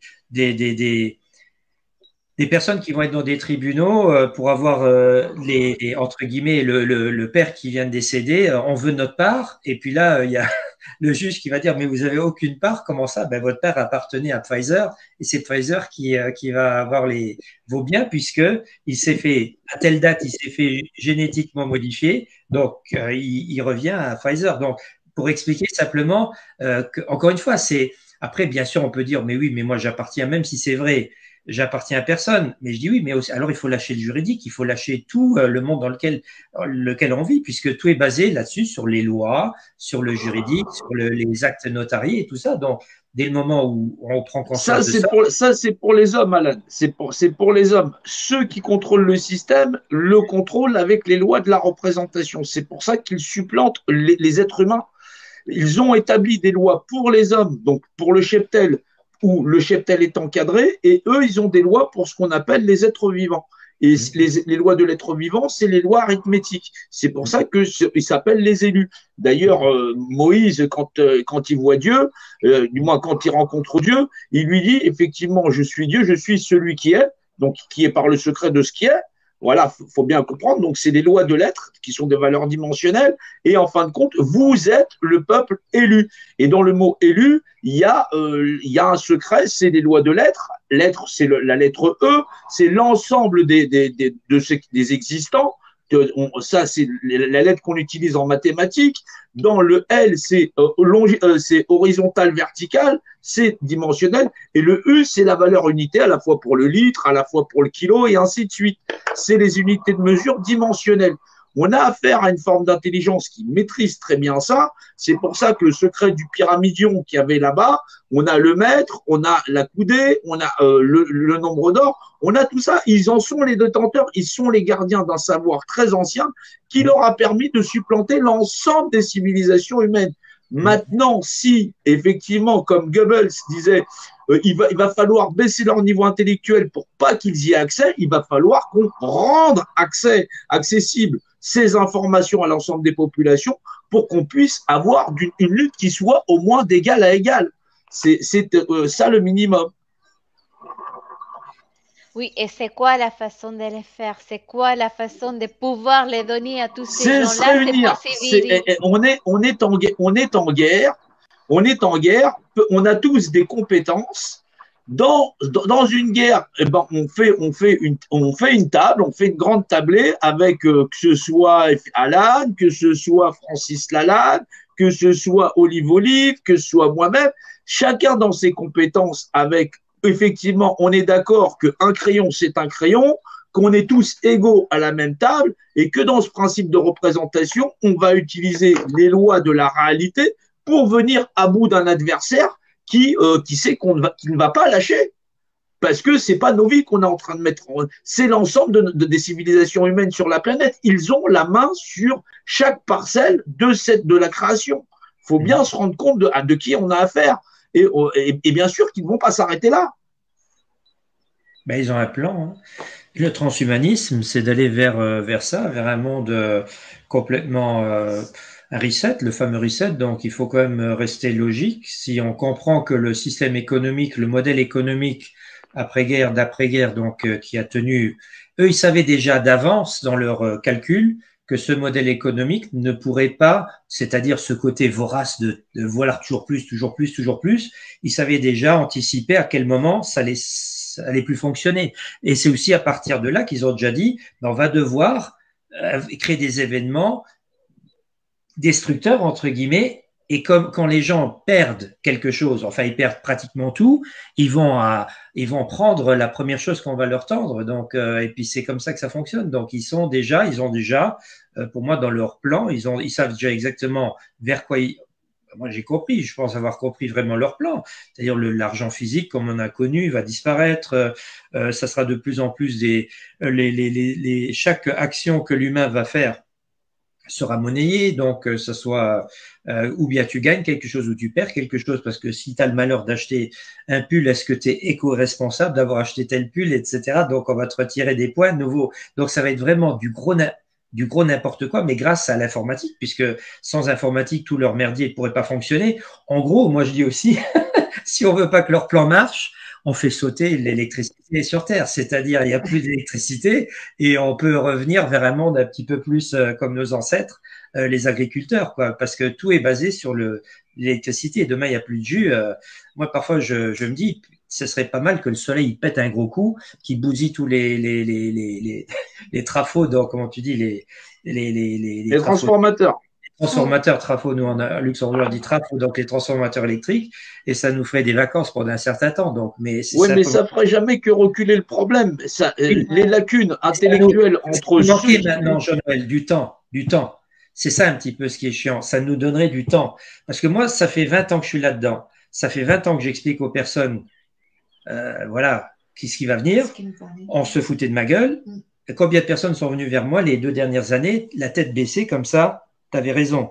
Je dis oui, mais si tu m'avais écouté, on n'en serait peut-être pas là. Si tout le monde aurait écouté un petit peu les gens qui alertaient déjà à l'avance, et c'est ça le problème, c'est que maintenant, c'est ce que je dis souvent, il y a une urgence parce qu'on n'a pas 50 ans. D'accord? Si leur agenda il est juste, il nous reste 8 ans, en gros. Et encore, quand je dis 8 ans, je suis… Et ça passe vite. Ça passe très, très vite. Très vite, exactement. Donc, c'est le temps qui nous manque. Donc, si on pouvait gagner du temps et de continuer ce travail de colibri pour informer les gens, pour qu'ils commencent à… Parce que maintenant aussi, avec l'injection, tu as des personnes, ben, hélas, ils ont dû faire la mauvaise expérience de se faire injecter pour dire, ah ben, ce que disaient les théoriciens du compost, c'était pas aussi théorique que ça, parce qu'ils ont le voisin, un de la famille, ou bien des conneries comme ça qui leur est arrivé. Donc, mais c'est le temps qui nous manque un petit peu là. Si maintenant on avait… Alors, le temps, on a eu, si on a 8 ans, on a 8 ans. Le problème, c'est qu'on a la dissidence la plus éclatée, je crois, de toutes les nations. En France, on a le réseau américain de QAnon, on a ceci, on a cela, on a les politiques, les politisés, et fondamentalement, dans l'art de se réunir pour faire face à un problème qui est spécifique, c'est qui gère notre nation et de quelle manière il le fait, c'est comment on fait pour leur enlever la main dessus. Personne n'est au rendez-vous. C'est bien sûr, c'est attaque sur réseaux sociaux. On est obligé de s'en prendre aux avocats parce qu'ils vont dans la mauvaise direction. On est obligé de dire aux médecins, vous êtes en train de vous focaliser sur un problème qui touche 0,0% des gens. Le problème est quand même beaucoup plus grand puisque cette excuse de pandémie qui touche qui était létale à 0,0% des gens a permis de mettre la main d'un point de vue administratif sur l'ensemble des populations. C'est arrêter de regarder du côté du virus. On sait que c'est un fake, on sait que c'est un false flag, mais il y a un moment donné, faut rester concentré sur la forme d'intelligence et les modes opératoires qu'elle a sur nous dans le cadre de nous asservir. Si on n'est pas capable de contrer cette intelligence, on n'arrivera à rien du tout.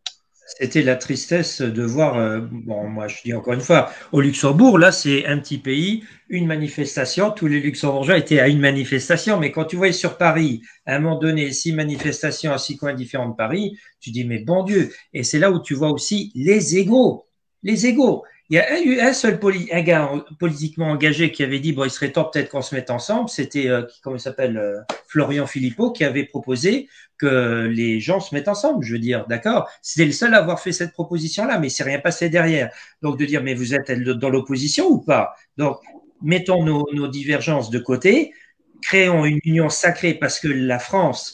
Après, il y a des gens qui me disent, mais toi, en tant que Luxembourgeois, pourquoi tu es tellement intéressé par la France?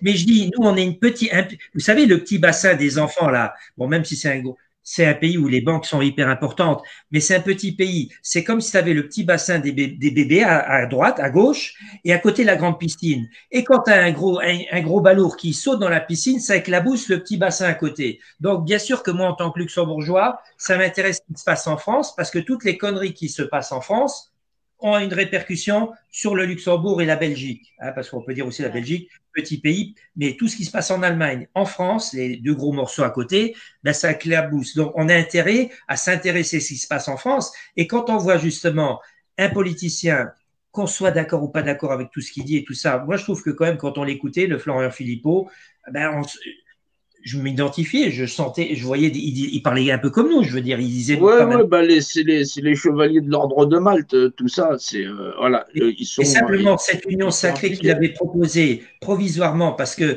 et c'est là sur quoi je voulais en venir, il y a vraiment péril en la demeure, c'est-à-dire il se passe un truc. Déjà, on se fait manipuler depuis.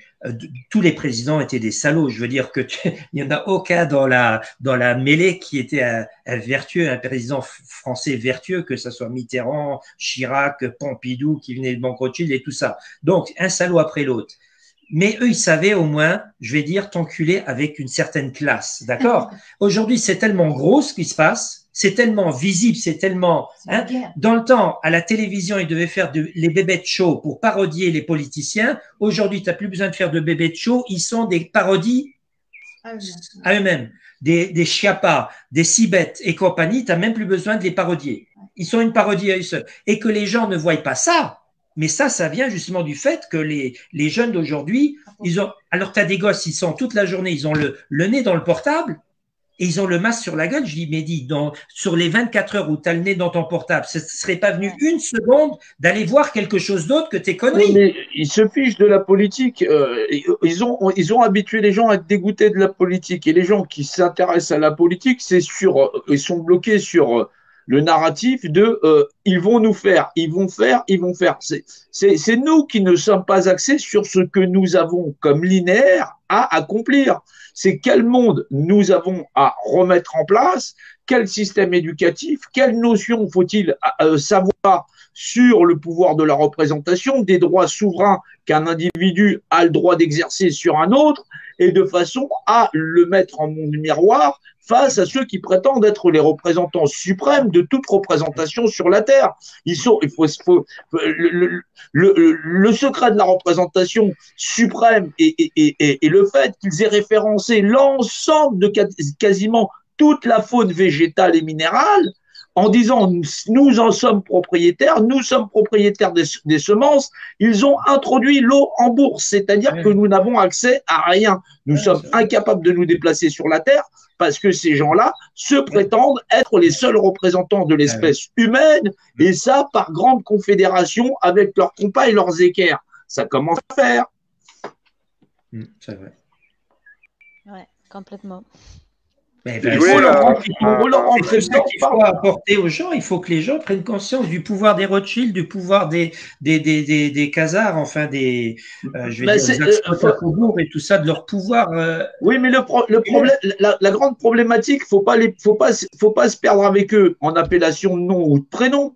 Faut mettre en confrontation la somme du savoir. Peu importe qui s'appelle Khazar, qui s'appelle Mouton Rothschild ou machin chose. Ils ont en main le savoir de la représentation et prétendent être légitimement ceux qui peuvent être nos représentants. C'est avec le même savoir et la même connaissance que nous pourrons les affaiblir et faire cette passation de pouvoir. Voilà. Je dis toujours la même chose par rapport aux échecs. Donc, j'explique que nous sommes devant un échiquier. Le problème, c'est qu'on est devant un Kasparov et nous sommes des débutants. Enfin, pas nous forcément, mais maintenant, je parle d'une grosse majorité du public. Donc, comment est-ce que tu veux jouer une partie d'échecs à armes égales si tu as un niveau de connaissance qui est faible? Donc, c'est là où la connaissance, le fait de s'informer, de s'intéresser à tout. Parce qu'avant, quand j'ai parlé des jeunes, je leur ai taillé un petit costard en disant, tu as des jeunes. Tu dis, mais attends, quand tu es jeune, il y a une phrase qui dit, à l'ère de l'informatique, à l'ère aujourd'hui, on est tellement informé, être ignorant, c'est un choix.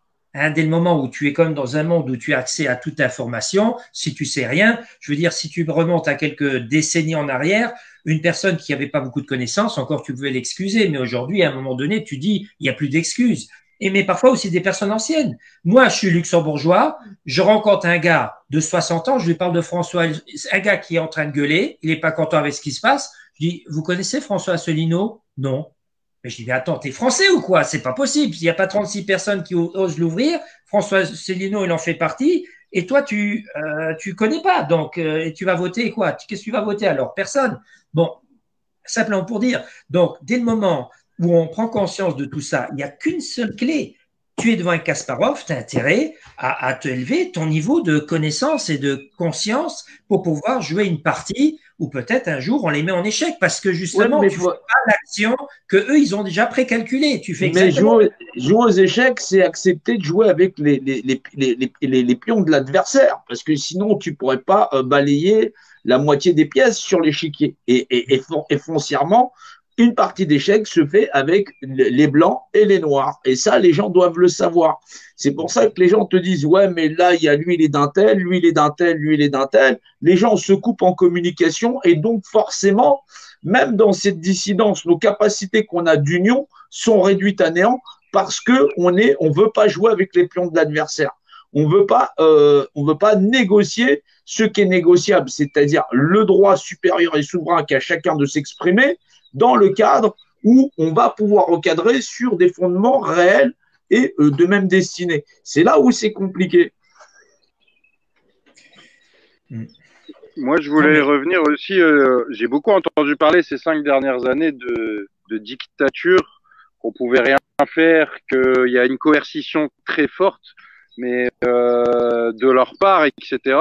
Mais on est plus dans un état de servitude volontaire que de dictature. Bien sûr. C'est-à-dire que si on était en dictature, on ferait même pas ce live là actuellement. Et on n'aurait même pas eu la possibilité de faire un dixième de tout ce qu'on a fait. Ils nous auraient tous exécutés sans tribunal, sans rien, dans une vraie dictature. C'est-à-dire que avant, on n'est pas encore en dictature. On a cette chance de ne pas être en dictature. Et en fait, c'est notre ignorance et notre servitude volontaire qui fait qu'on se creuse un tombeau de plus en plus large, en fait. Il domine. Oui, pardon, je Non, vas-y, Norma. vais dire une chose. Moi, j'ai vécu la dictature. Une partie de mon enfance, de mon adolescence, je l'ai vécu dans la dictature. Où ça? Et Argentine. Ah, d'accord, oui, oui. 30 000 disparus, ça vous parle? Donc, je l'ai vécu pendant mon adolescence, surtout. Et je me souviens qu'à cette période-là, j'avais 15 ans, et on a osé sortir dans la rue pour défendre les lycéens. J'avais 15 ans. En face, on avait des militaires qui tuaient. Mais on a osé les faire. Et là, je vois des gens qui se disputent pour un oui ou pour un non, et ils n'osent plus. À part ça, j'ai autre chose. Pendant la période de la dictature en Argentine, on pouvait faire des choses que maintenant, ici en France, on ne peut pas les faire. On ne peut plus les faire.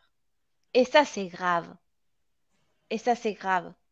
Parce que dans une période de dictature, c'est vrai, il y a des choses, comme tu disais tout à l'heure, on ne pouvait pas faire ces lives.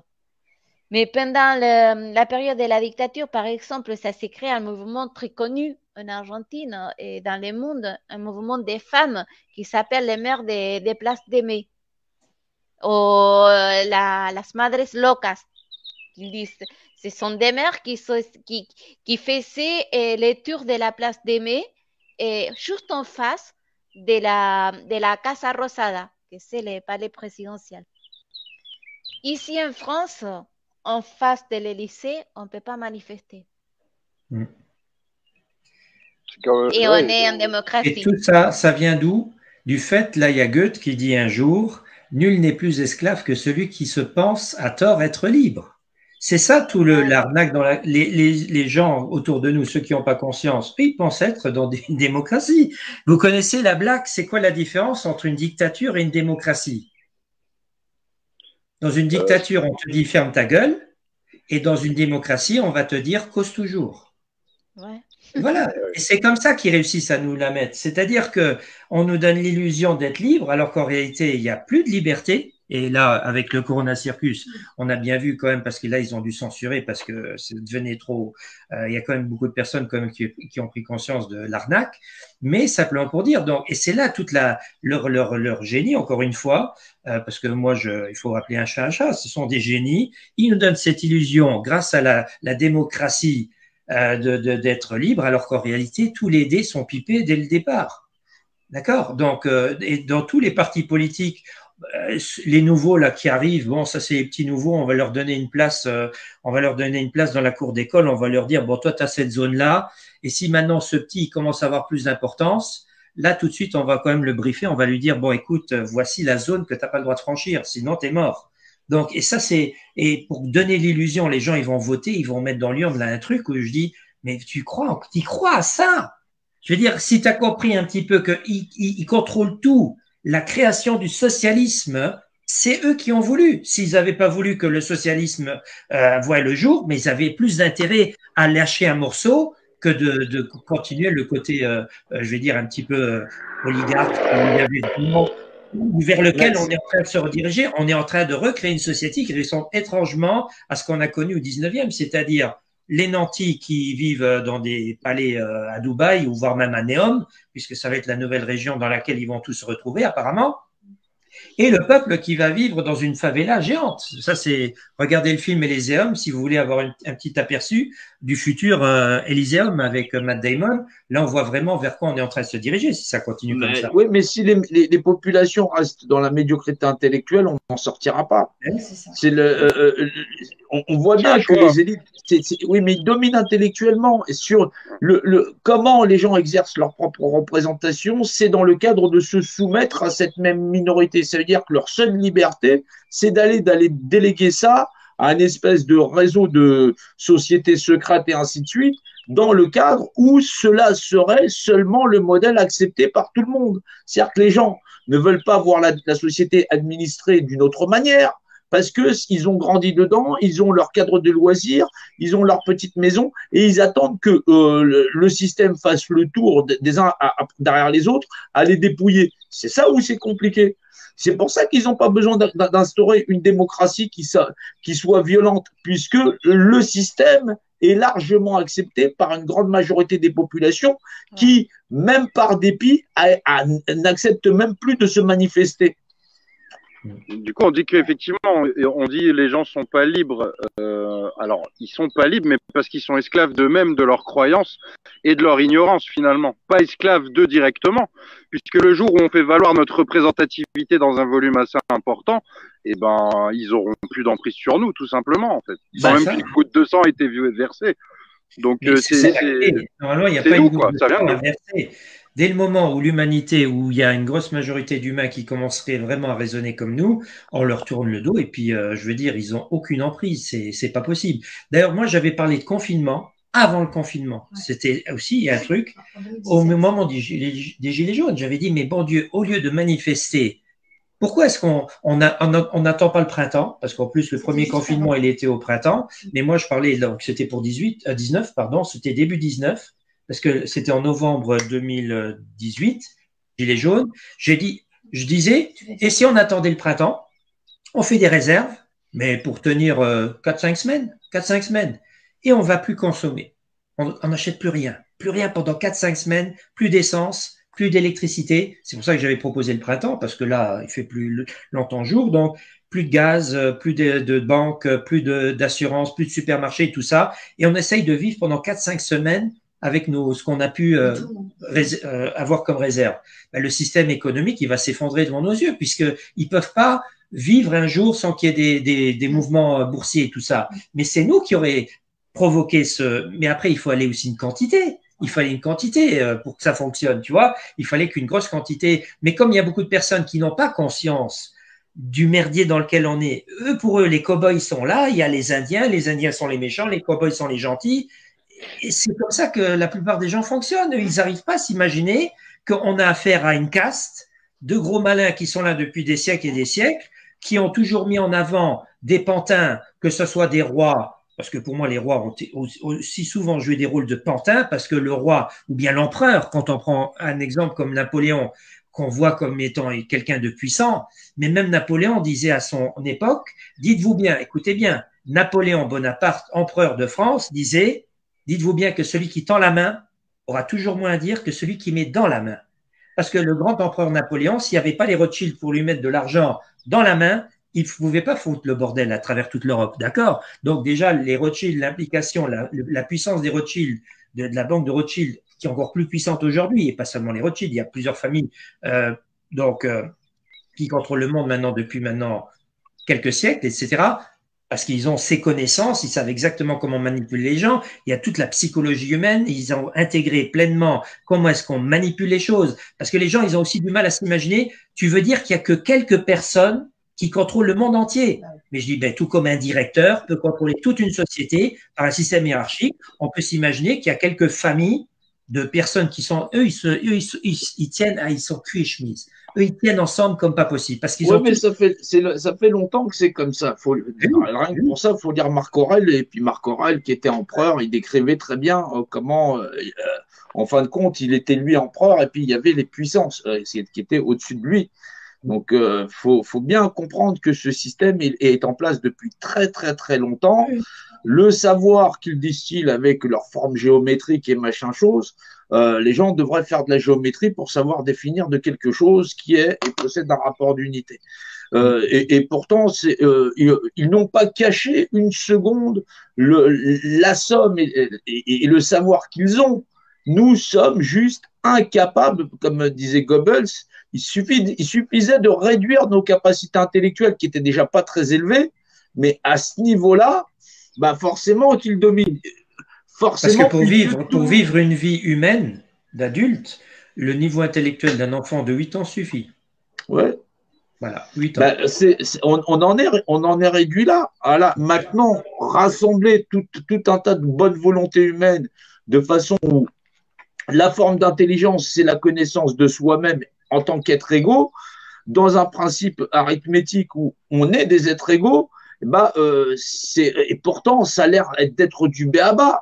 Mais apparemment, c'est très compliqué à mettre en place parce que quand on essaye d'arriver sur le terrain, qu'on essaye de discuter, les gens sont persuadés qu'en allant donner ça à quelqu'un d'autre, en plus, ceux qui sont nos bourreaux, ça va changer quelque chose. Alors là, je ne sais pas, tu répètes la même opération sadique et cynique et tu penses avoir un autre résultat. Explique-moi comment. Parce qu'après, on avait parlé de la solution, bien sûr, évolutive, c'est-à-dire de partager comme une toile d'araignée, je veux dire, ou bien aussi l'image du colibri, de partager l'information. Ça prend un certain temps. La deuxième possibilité que j'ai lue avant, c'est brandir ses fourches et puis de la jouer à la médiévale, d'accord? Ça, c'est aussi une solution. Mais le problème, c'est que si demain, en supposant qu'il y aurait une sorte de révolution, voilà, un mouvement d'humains, de personnes, donc du peuple qui va se… Déjà, il faut voir qui on a en face de nous, c'est-à-dire toujours cette barrière, les chiens de garde que représentent les forces de l'ordre, et de dire, bon, quand tu regardes un petit peu comment ils sont équipés par rapport au peuple, ça va saigner grave. Bon, en supposant que ça passe, que ça fonctionne, là, on a encore une fois ce que disait Noël avant, on va temporiser parce qu'on a réussi à les vaincre, entre guillemets, par la force, mais ce qui a été acquis, ce qu'on va acquérir par le sang, ne peut que reproduire un même schéma, un même modèle. Donc, et nous, on veut pas, enfin, moi, je voudrais pas recommencer à zéro, c'est-à-dire sur le même modèle, c'est-à-dire on va de nouveau prendre voilà, ça a été fait dans la violence, donc des têtes ont été coupées, c'est pour ça aussi quand j'entends la Révolution française, mais je dis, mais quelle barbarie cette Révolution française en réalité, d'accord, que ça a dû passer par là pour avoir quoi comme résultat en fin de compte? Un contrôle total sur les populations. Encore plus, c'était encore pire. Je pense même que les rois, ils étaient, comme certains rois, étaient bons. Vraiment, ils essaient encore un petit peu de… C'est ce qu'on nous cache aussi quelque part. La Révolution française, c'est le massacre de tous les opposants possibles au système qui allait être mis en place. Exactement. Et je tiens à rappeler accessoirement en plus que c'est sous la République, je pense, qu'on a vu les pires abominations. Avec l'arrivée de la révolution industrielle, au début, il n'y avait pas de code du travail, etc. Et on pouvait voir des mineurs et le début des gens qui ont bossé dans les industries. Oui, mais ils avaient voté le travail des enfants à 5 ans. Ouais, voilà. Donc c'est vrai qu'on parle au Moyen-Âge, mais observez bien l'histoire industrielle républicaine. Et vous allez en voir des horreurs aussi aux quatre coins du monde, quoi. Ah non, c'est la République qui est le plus grand sacrificateur de l'histoire. Hein. Voilà, ça c'est sans conteste. Hein, mais aussi pour les personnes qui nous regardent, un sketch qui est génial de Coluche où il explique les syndicats, la création des syndicats. Il faut voir ce sketch-là. Coluche, il explique. Alors, tu peux dire, oui, mais le syndicat, c'est bien. Non, non, ce sont des vendus qui sont avec les patrons. Donc, on va produire comme des malades, d'accord? Une fois que le stock, il est bien plein, ben, on va un peu virer du personnel parce qu'on n'a plus vraiment besoin des personnes. Et dès le moment où c'est vendu, ben, il va falloir de nouveau. Et les syndicats vont jouer. Il faut voir le sketch de Coluche. Et il a tout à fait raison. Donc, on voit bien que, encore une fois, ils sont tellement bons en calcul. Jean-Noël qui parle toujours de mathématiques et de calcul, mais il calcule aussi la psyché, le fonctionnement des humains, les réactions des humains et tout ça. Donc, ils savent exactement vers quoi on va. Parce que nous, au lieu d'évoluer, comme on pourrait évoluer, c'est-à-dire d'accroître notre niveau de conscience, de comprendre ces stratégies et tout ça, mais on reste assez médiocre et puis voire même, on se laisse toujours détourner avec les 7 péchés capitaux. Donc, après un moment donné, tu dis, mais attends, on tombe toujours dans les mêmes pièges. C'est encore avec le monde virtuel vers lequel on va, mais ça va être un truc de dingue. Déjà, il y a 15 ans en arrière, j'expliquais dans mon premier bouquin que la drogue du futur, ce serait une drogue virtuelle. C'est-à-dire, c'est pas une substance que tu t'injectes dans le corps, mais ça va être une immersion totale. J'avais pas encore le casque en tête, comme aujourd'hui ils sont en train d'aller vers ça, mais il y a le film de Spielberg là qui s'appelle Ready Player One. Je sais pas si vous l'avez vu. On voit encore une fois les gens, ils sont tellement dans une vie tellement merdique qu'ils vont tout le temps s'enfuir dans un monde virtuel où ils sont des stars, où ils sont voilà, ils sont adulés, etc. Donc encore une fois, ils utilisent les faiblesses de la psychologie humaine, et puis c'est là à un moment donné où tu dis, ben, c'est là où il y a aussi les clés de comprendre où sont les faiblesses de la psychologie humaine. C'est l'ego qui a peur. Enfin, c'est ça. Ah oui, c'est aussi ça qui est intéressant, c'est que bien sûr, leur méthode de règne, c'est par la peur. Parce que le problème du mental, c'est que le mental, c'est comme si c'était la peur qui dirigeait notre vie. Les choix qu'on fait, c'est pas des choix qu'on fait avec le cœur par amour, ce sont des choix par peur. Si j'ose rien dire à mon ami de toujours, parce qu'il fait une connerie, si j'ose rien dire, c'est de peur de le perdre. Et donc, c'est la peur qui dirige ma vie. D'accord, on est tout le temps, le patron, bien sûr, là aussi, il y a la peur, quand le patron, il te dit quelque chose, tu as peur de perdre ton emploi, mais c'est la peur qui dirige notre vie. Et donc, d'un point de vue vibratoire, c'est très, très bas la peur, d'accord? Et c'est ça qui fait que aussi, il nous inceptionne la peur, et que je t'allume la télé et que je te fais peur. Si c'est pas le pangolin, c'est la chauve-souris. Si c'est pas la chauve-souris, c'est le singe. Après, ça va être la belette. Après, ça va être le, je sais pas quoi, le cafard. La tomate, on a eu aussi. Ils apprennent aux gens à se mettre en sécurité. Donc forcément, la motivation des gens, c'est pas d'être, c'est justement la sécurité. Et donc la sécurité, c'est effectivement c'est la peur qui en est le moteur. Donc oui, les syndicats, bien sûr, les syndicats, il y a 10 ans, c'était déjà déclaré, il y avait plus de 40 000 francs-maçons rien que dans les syndicats. 40 000, voilà, dans les syndicats et les administrations.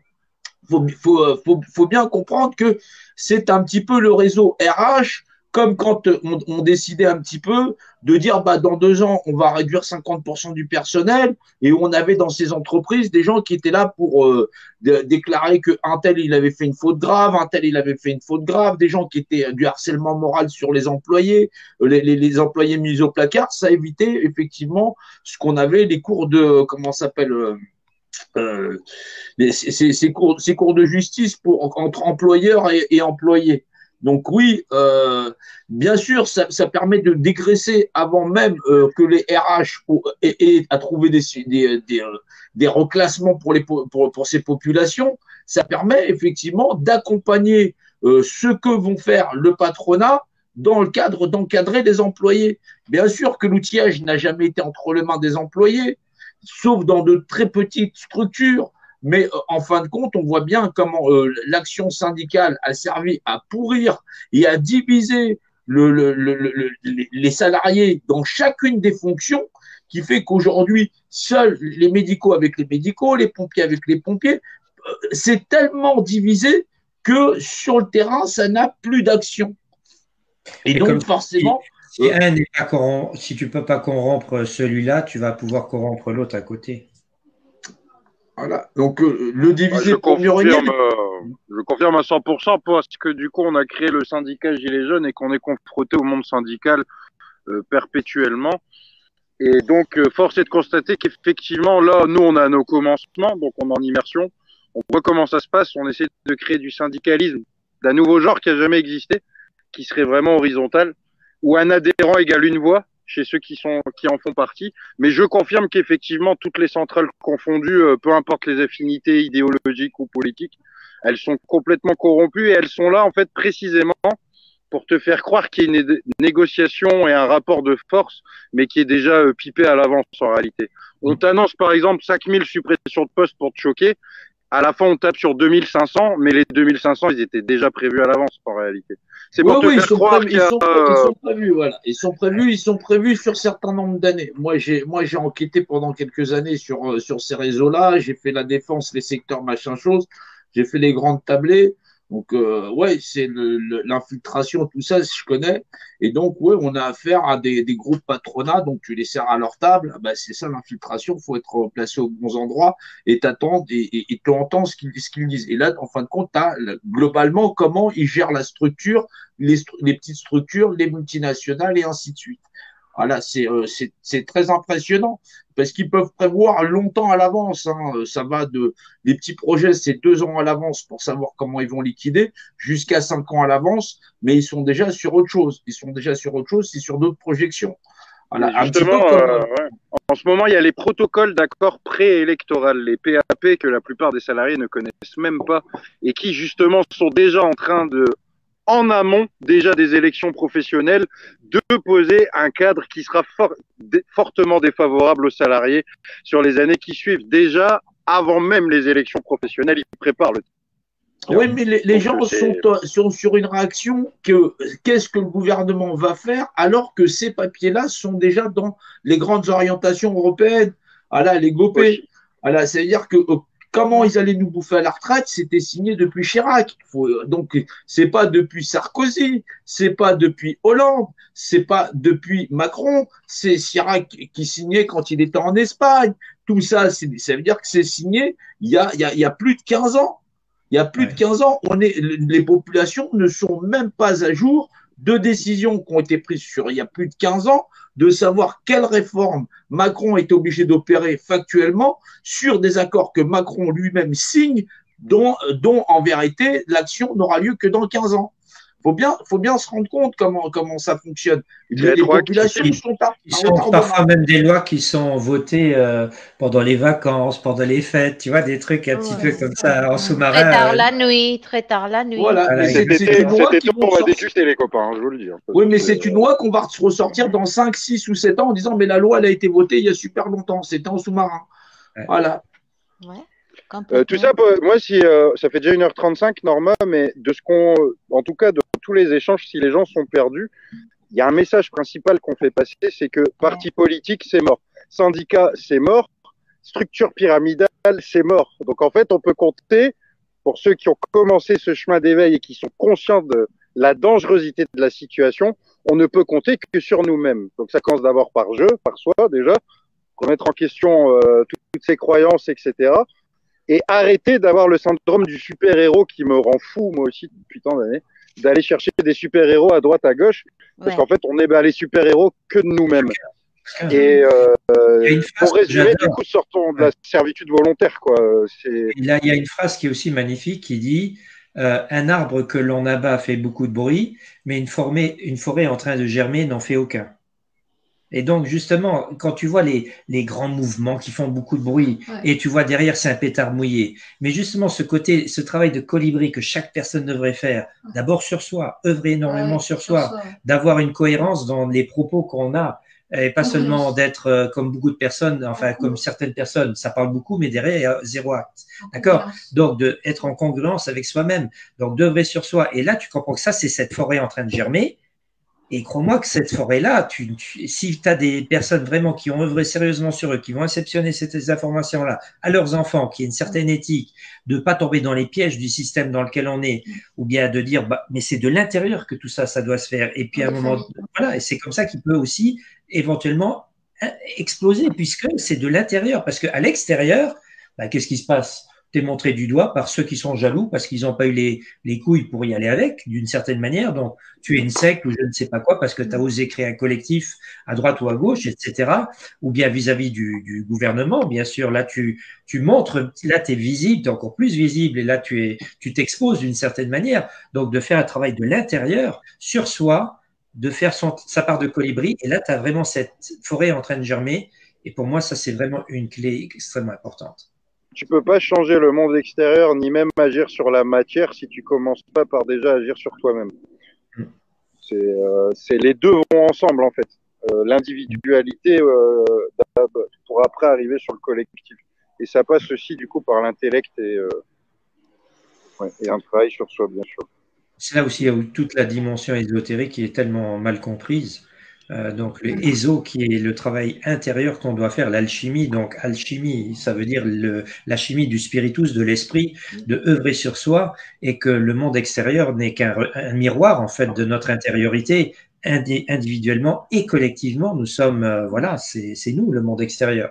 Et même ces personnes, et c'est là où je vais un petit peu jouer l'avocat du diable, ces personnes qui nous font tellement chier, ben, quelque part, c'est une part de nous. Puisque si on était des personnes vraiment dignes, avec une profonde éthique, collectivement, ben, on n'aurait pas un Macron au pouvoir. Ce serait pas possible.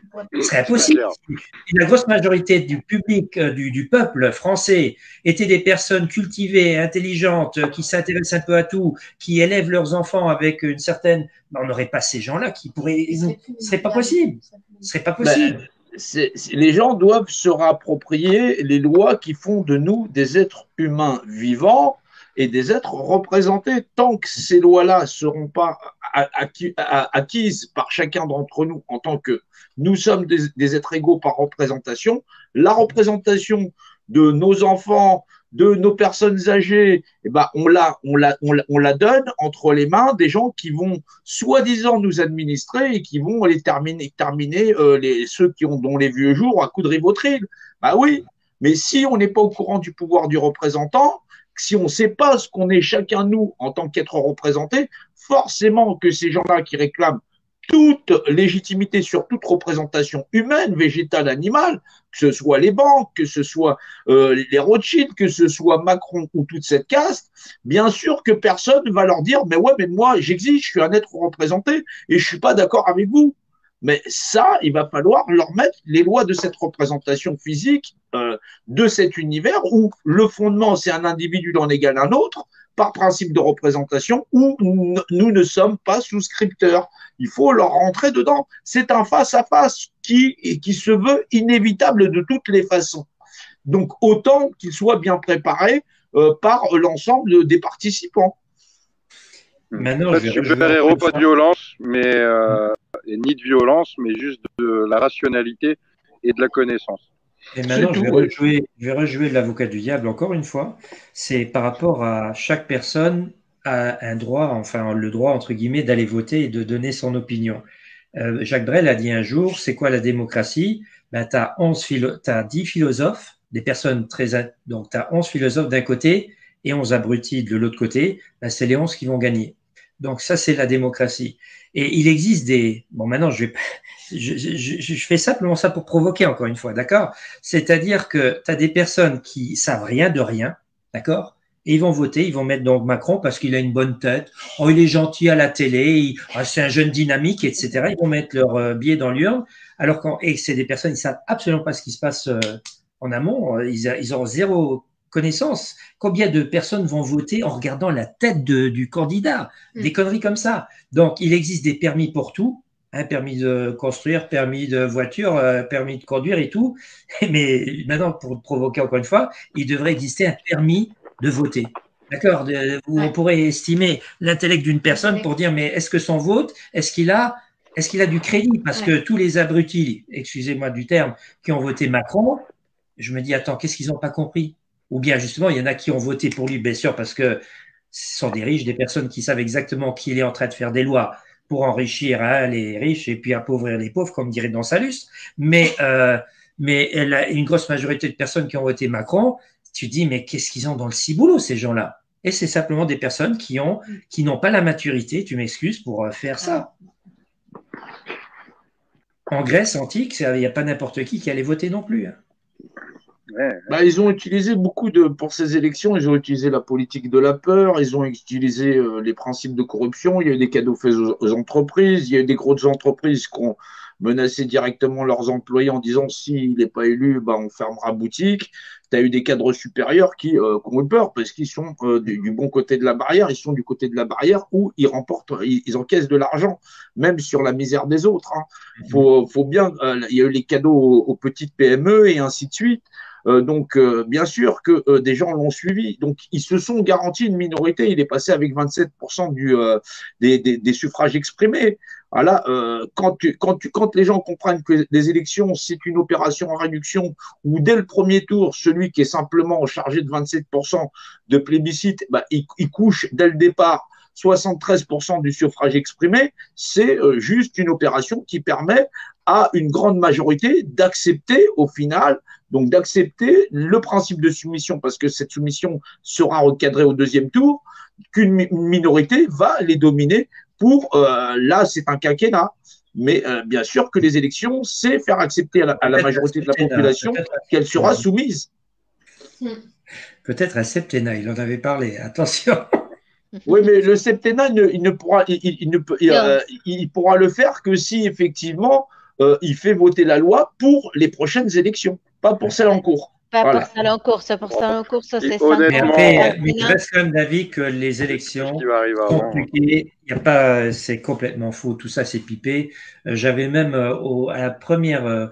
Lors de l'autre élection en 2017, quand il est devenu président, là, j'avais même trouvé un truc de dingue. Voilà, Asselineau qui avait passé premier dans une petite ville française.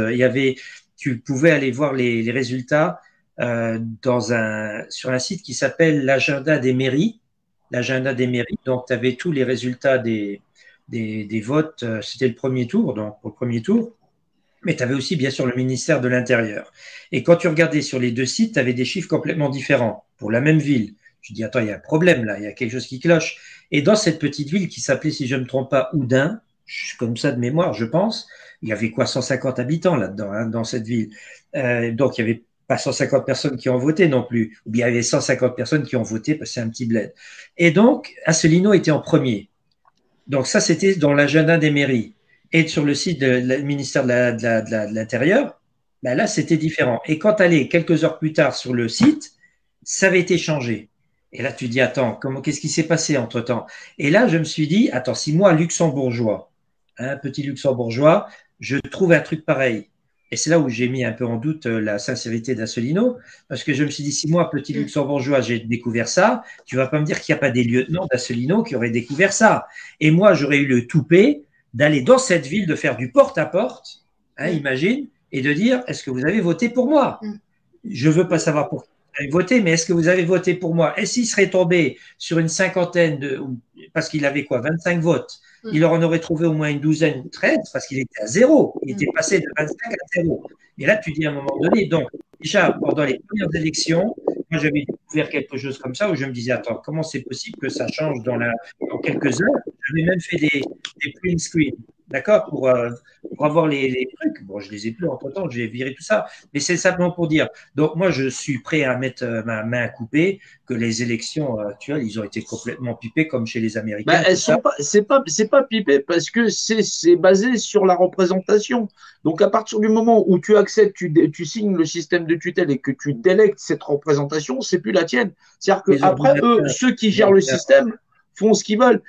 Par exemple, un recours administratif sur les présidentielles en disant il y aurait eu triche n'est pas possible puisque c'est la délégation du principe de représentation pour le pouvoir suprême. C'est-à-dire que même si on avait déclaré qu'il y avait eu un tricheur, celui qui est élu, il n'y a pas de recours. Ça n'existe pas. Pas pour cette élection-là, par exemple, pour les présidentielles. Et donc, le vainqueur l'emporte. La légitimité. Ouais. C'est le nombre de participants qui fait la légitimité. C'est la légitimité, c'est, voilà. Donc, Macron est président de 36 millions de Français qui se sont exprimés dans le cadre où ils ont renoncé à leur propre principe d'administration et se sont soumis à un système de tutelle, puisque c'est le pouvoir légitime dont il est le référent, voilà, et il est plébiscité au deuxième tour de 18 millions de votes dans le cadre du vote par répartition sur le deuxième face-à-face. Mais en fin de compte, au bout du compte, il est légitime parce que les gens ont accepté de déléguer leur pouvoir personnel, c'est-à-dire d'individus, ou leur voix de représentant à eux-mêmes est déléguée à un autre. Et donc, à partir du moment où tu as signé le fait que tu es irresponsable pour toi-même et que toute cette responsabilité va t'incomber à quelqu'un d'autre, tu n'es plus en capacité de faire valoir ta voix puisque tu y as renoncé. Et c'est ça le principe d'administration. C'est l'intelligence que possèdent les élites vis-à-vis du principe de perception des populations qui dit « Ouais, mais nous, on est toujours représentants de nous-mêmes. » Non, tu as signé un document qui atteste que seul celui qui l'a emporté est le représentant de tous et a le droit de vous y soumettre. Mais depuis quand est-ce qu'un président gagnant traverse les Champs-Élysées où il n'y a pas un rat dans les rues? À un moment donné, je me dis, où sont ces millions de personnes qui ont voté pour lui? Oui, mais les gens ont voté par dépit. Vous vous rappelez quand même la première élection, ouais. il remonte les Champs-Élysées dans une DS7, il n'y a personne dans les rues de Paris, sur les Champs-Élysées, c'est du jamais vu. Oui, mais les gens fuient la politique, c'est pour ça que les politiques gardent tout pouvoir. Les gens ne s'intéressent plus à la politique. Et même dans le cadre où les gens s'intéressent à la politique, c'est eux qui sont les gardiens du rouage. Ça va du grammage de tes bulletins, ça va et les capacités. C'est-à-dire tu veux être candidat dans un canton ou des municipales, c'est en millions d'euros que ça chiffre. Ouais, juste pour la publicité. Faut bien se rendre compte. Puis Alan, t'as parlé de la peur, Alan, mais les gens, en fait, comme ils ont peur, ils sont plus rationnels, puis ils mettent n'importe quoi dans la boîte, en fait.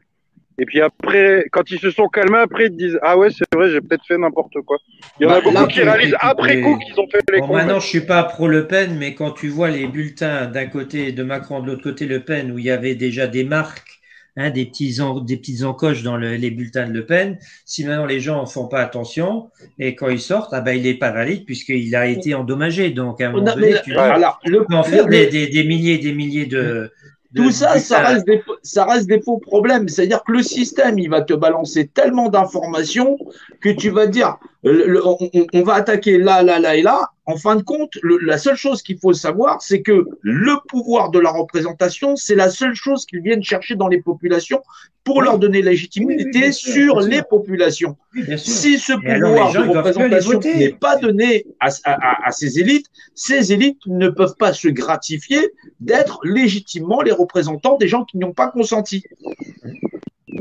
Okay. Donc il n'y a que le fait de ne pas y aller en masse et de revendiquer notre propre représentativité qui pourrait les affaiblir tout au moins. Bien comme c'est que le vote blanc soit validé. Le vote blanc. Non, c'est pas un vote blanc. Faut pas signer le vote blanc. Le vote blanc signifie que tu acceptes que ce système sociétal du contrôle des masses et des populations est valable dans le cadre d'administration, mais que tu ne l'as reporté sur aucun des candidats, mais que tu valides l'opération. C'est pour ça que majoritairement des votes blancs qui seraient pris en considération, ça voudrait dire qu'on annule complètement les élections, puisque la majorité a dit nous ne sommes pas d'accord avec. Tu ne pourrais pas, puisque le fait, c'est que quand tu signes le document, c'est que tu consens tu acceptes de consentir à donner ta représentation. Mais le fait, si maintenant le vote blanc, l'idée du vote blanc, c'était surtout de dire si une majorité de vote blanc sort, c'est-à-dire que tu as maintenant, imagine sur tous les candidats, la majorité c'est des votes blancs, on vire tout ce beau monde parce que la majorité tu ne pourrais pas puisque alors les lois qui justement c'est pour ça qu'il y a un décalage entre la lecture qu'ont les élites sur la législation de la représentation et la lecture qu'ont la population dans le cadre de s'administrer alors qu'elles n'ont plus de représentation. Si tu as concédé ton pouvoir de représentation, c'est eux qui l'administrent. Et là, les gens se permettent d'avoir des idées.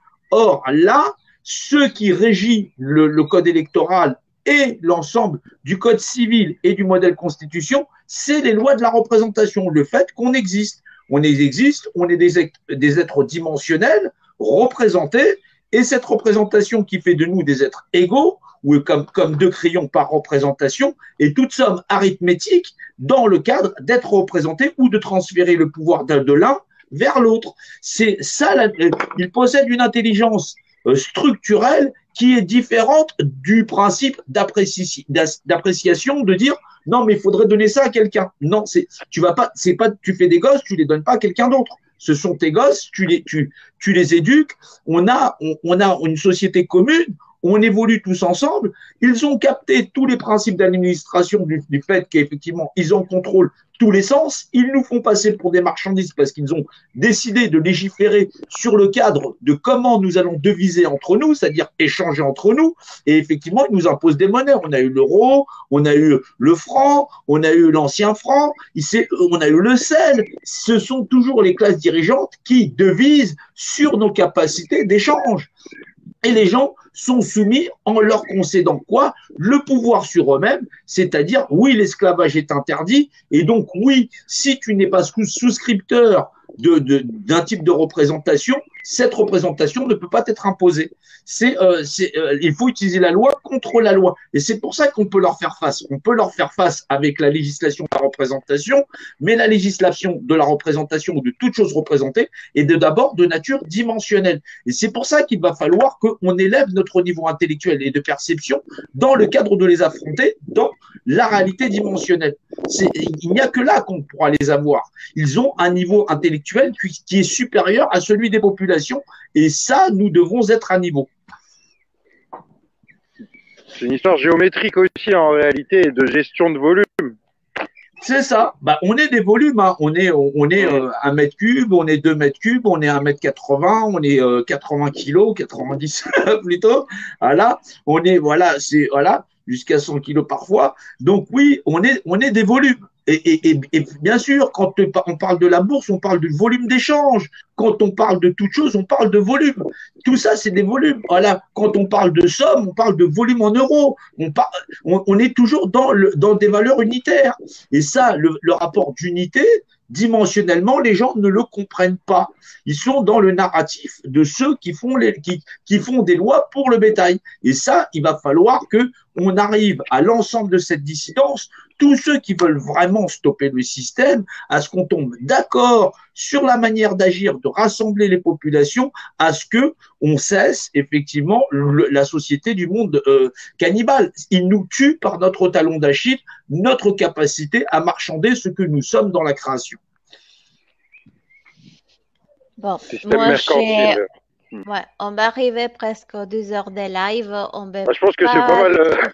Oui, c'est déjà pas mal. On ne va pas trop fatiguer aujourd'hui non plus. Un dernier message de chacun.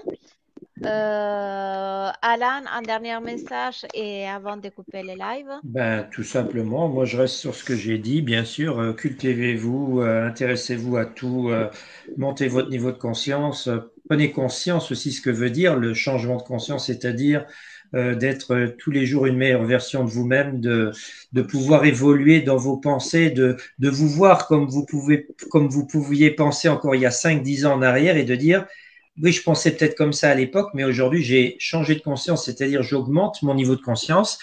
Je commence à comprendre tout doucement tous ces sujets, donc c'est tellement de choses à intégrer en même temps, mais faites-le comme un amusement, parce que c'est dans l'amusement qu'on apprend le plus vite. Et puis de dire, de toute manière, on va tous mourir un jour, donc ne pas non plus maintenant se dire, il faut absolument que les choses changent là, maintenant. Je dis, attends, Rome ne s'est non plus pas construite en 2 jours, donc laissons le temps, un peu de temps. Faites votre part de colibri, partagez autour de vous, et puis voilà. Et puis à un moment donné, ça va le faire. Donc il faut simplement continuer d'y croire, de faire sa part de colibri. Et encore une chose, si vous ne savez pas pour qui vous le faites, regardez vos enfants. Voilà. Voilà. Merci Alain. Merci. Jean-Noël? Oui, chaque être vivant est précieux et aussi différent que nous sommes des êtres semblables. La Constitution le rappelle, la Constitution française, comme peuvent le rappeler l'ensemble des constitutions internationales sur les droits de l'homme et du citoyen. Et effectivement, chacun de nous est un être représenté. On est représentant de nous-mêmes, on est donc responsable de nous-mêmes à bâtir cette société. Article 7, tous les individus sont libres d'y concourir à cette république, à cette chose publique qui est effectivement l'ensemble de les activités dans notre nation. Mais ce pouvoir de représentation sur vous-même ou sur vos enfants vous incombe. Et ça, il va falloir que chacun d'entre nous d'être réalisé, représenté, défini dans l'état de l'être. il va falloir que chacun de nous arrive à comprendre ce qu'il possède de particulier et de nécessaire et complémentaire à fonctionner tous ensemble, à la fois nous rassembler sur le terrain, entre vous, discuter, suivre ou les lives d'Alan, ou les miens, ou même les deux, rester survécu, rester mobilisé, parce que si on est en dilettante, forcément qu'ils vont avancer. Ces gens-là travaillent tous les jours dans l'art de nous asservir. Et si, en plus de ça, nous nous perdons en conjecture, dans le cadre où, effectivement, de faire tout le temps des différences les uns avec les autres, c'est vrai qu'il y a des différences très particulières dans nos choses à aborder. Peut-être, vous devez y voir des choses très complémentaires plutôt que des différences que trop singulières.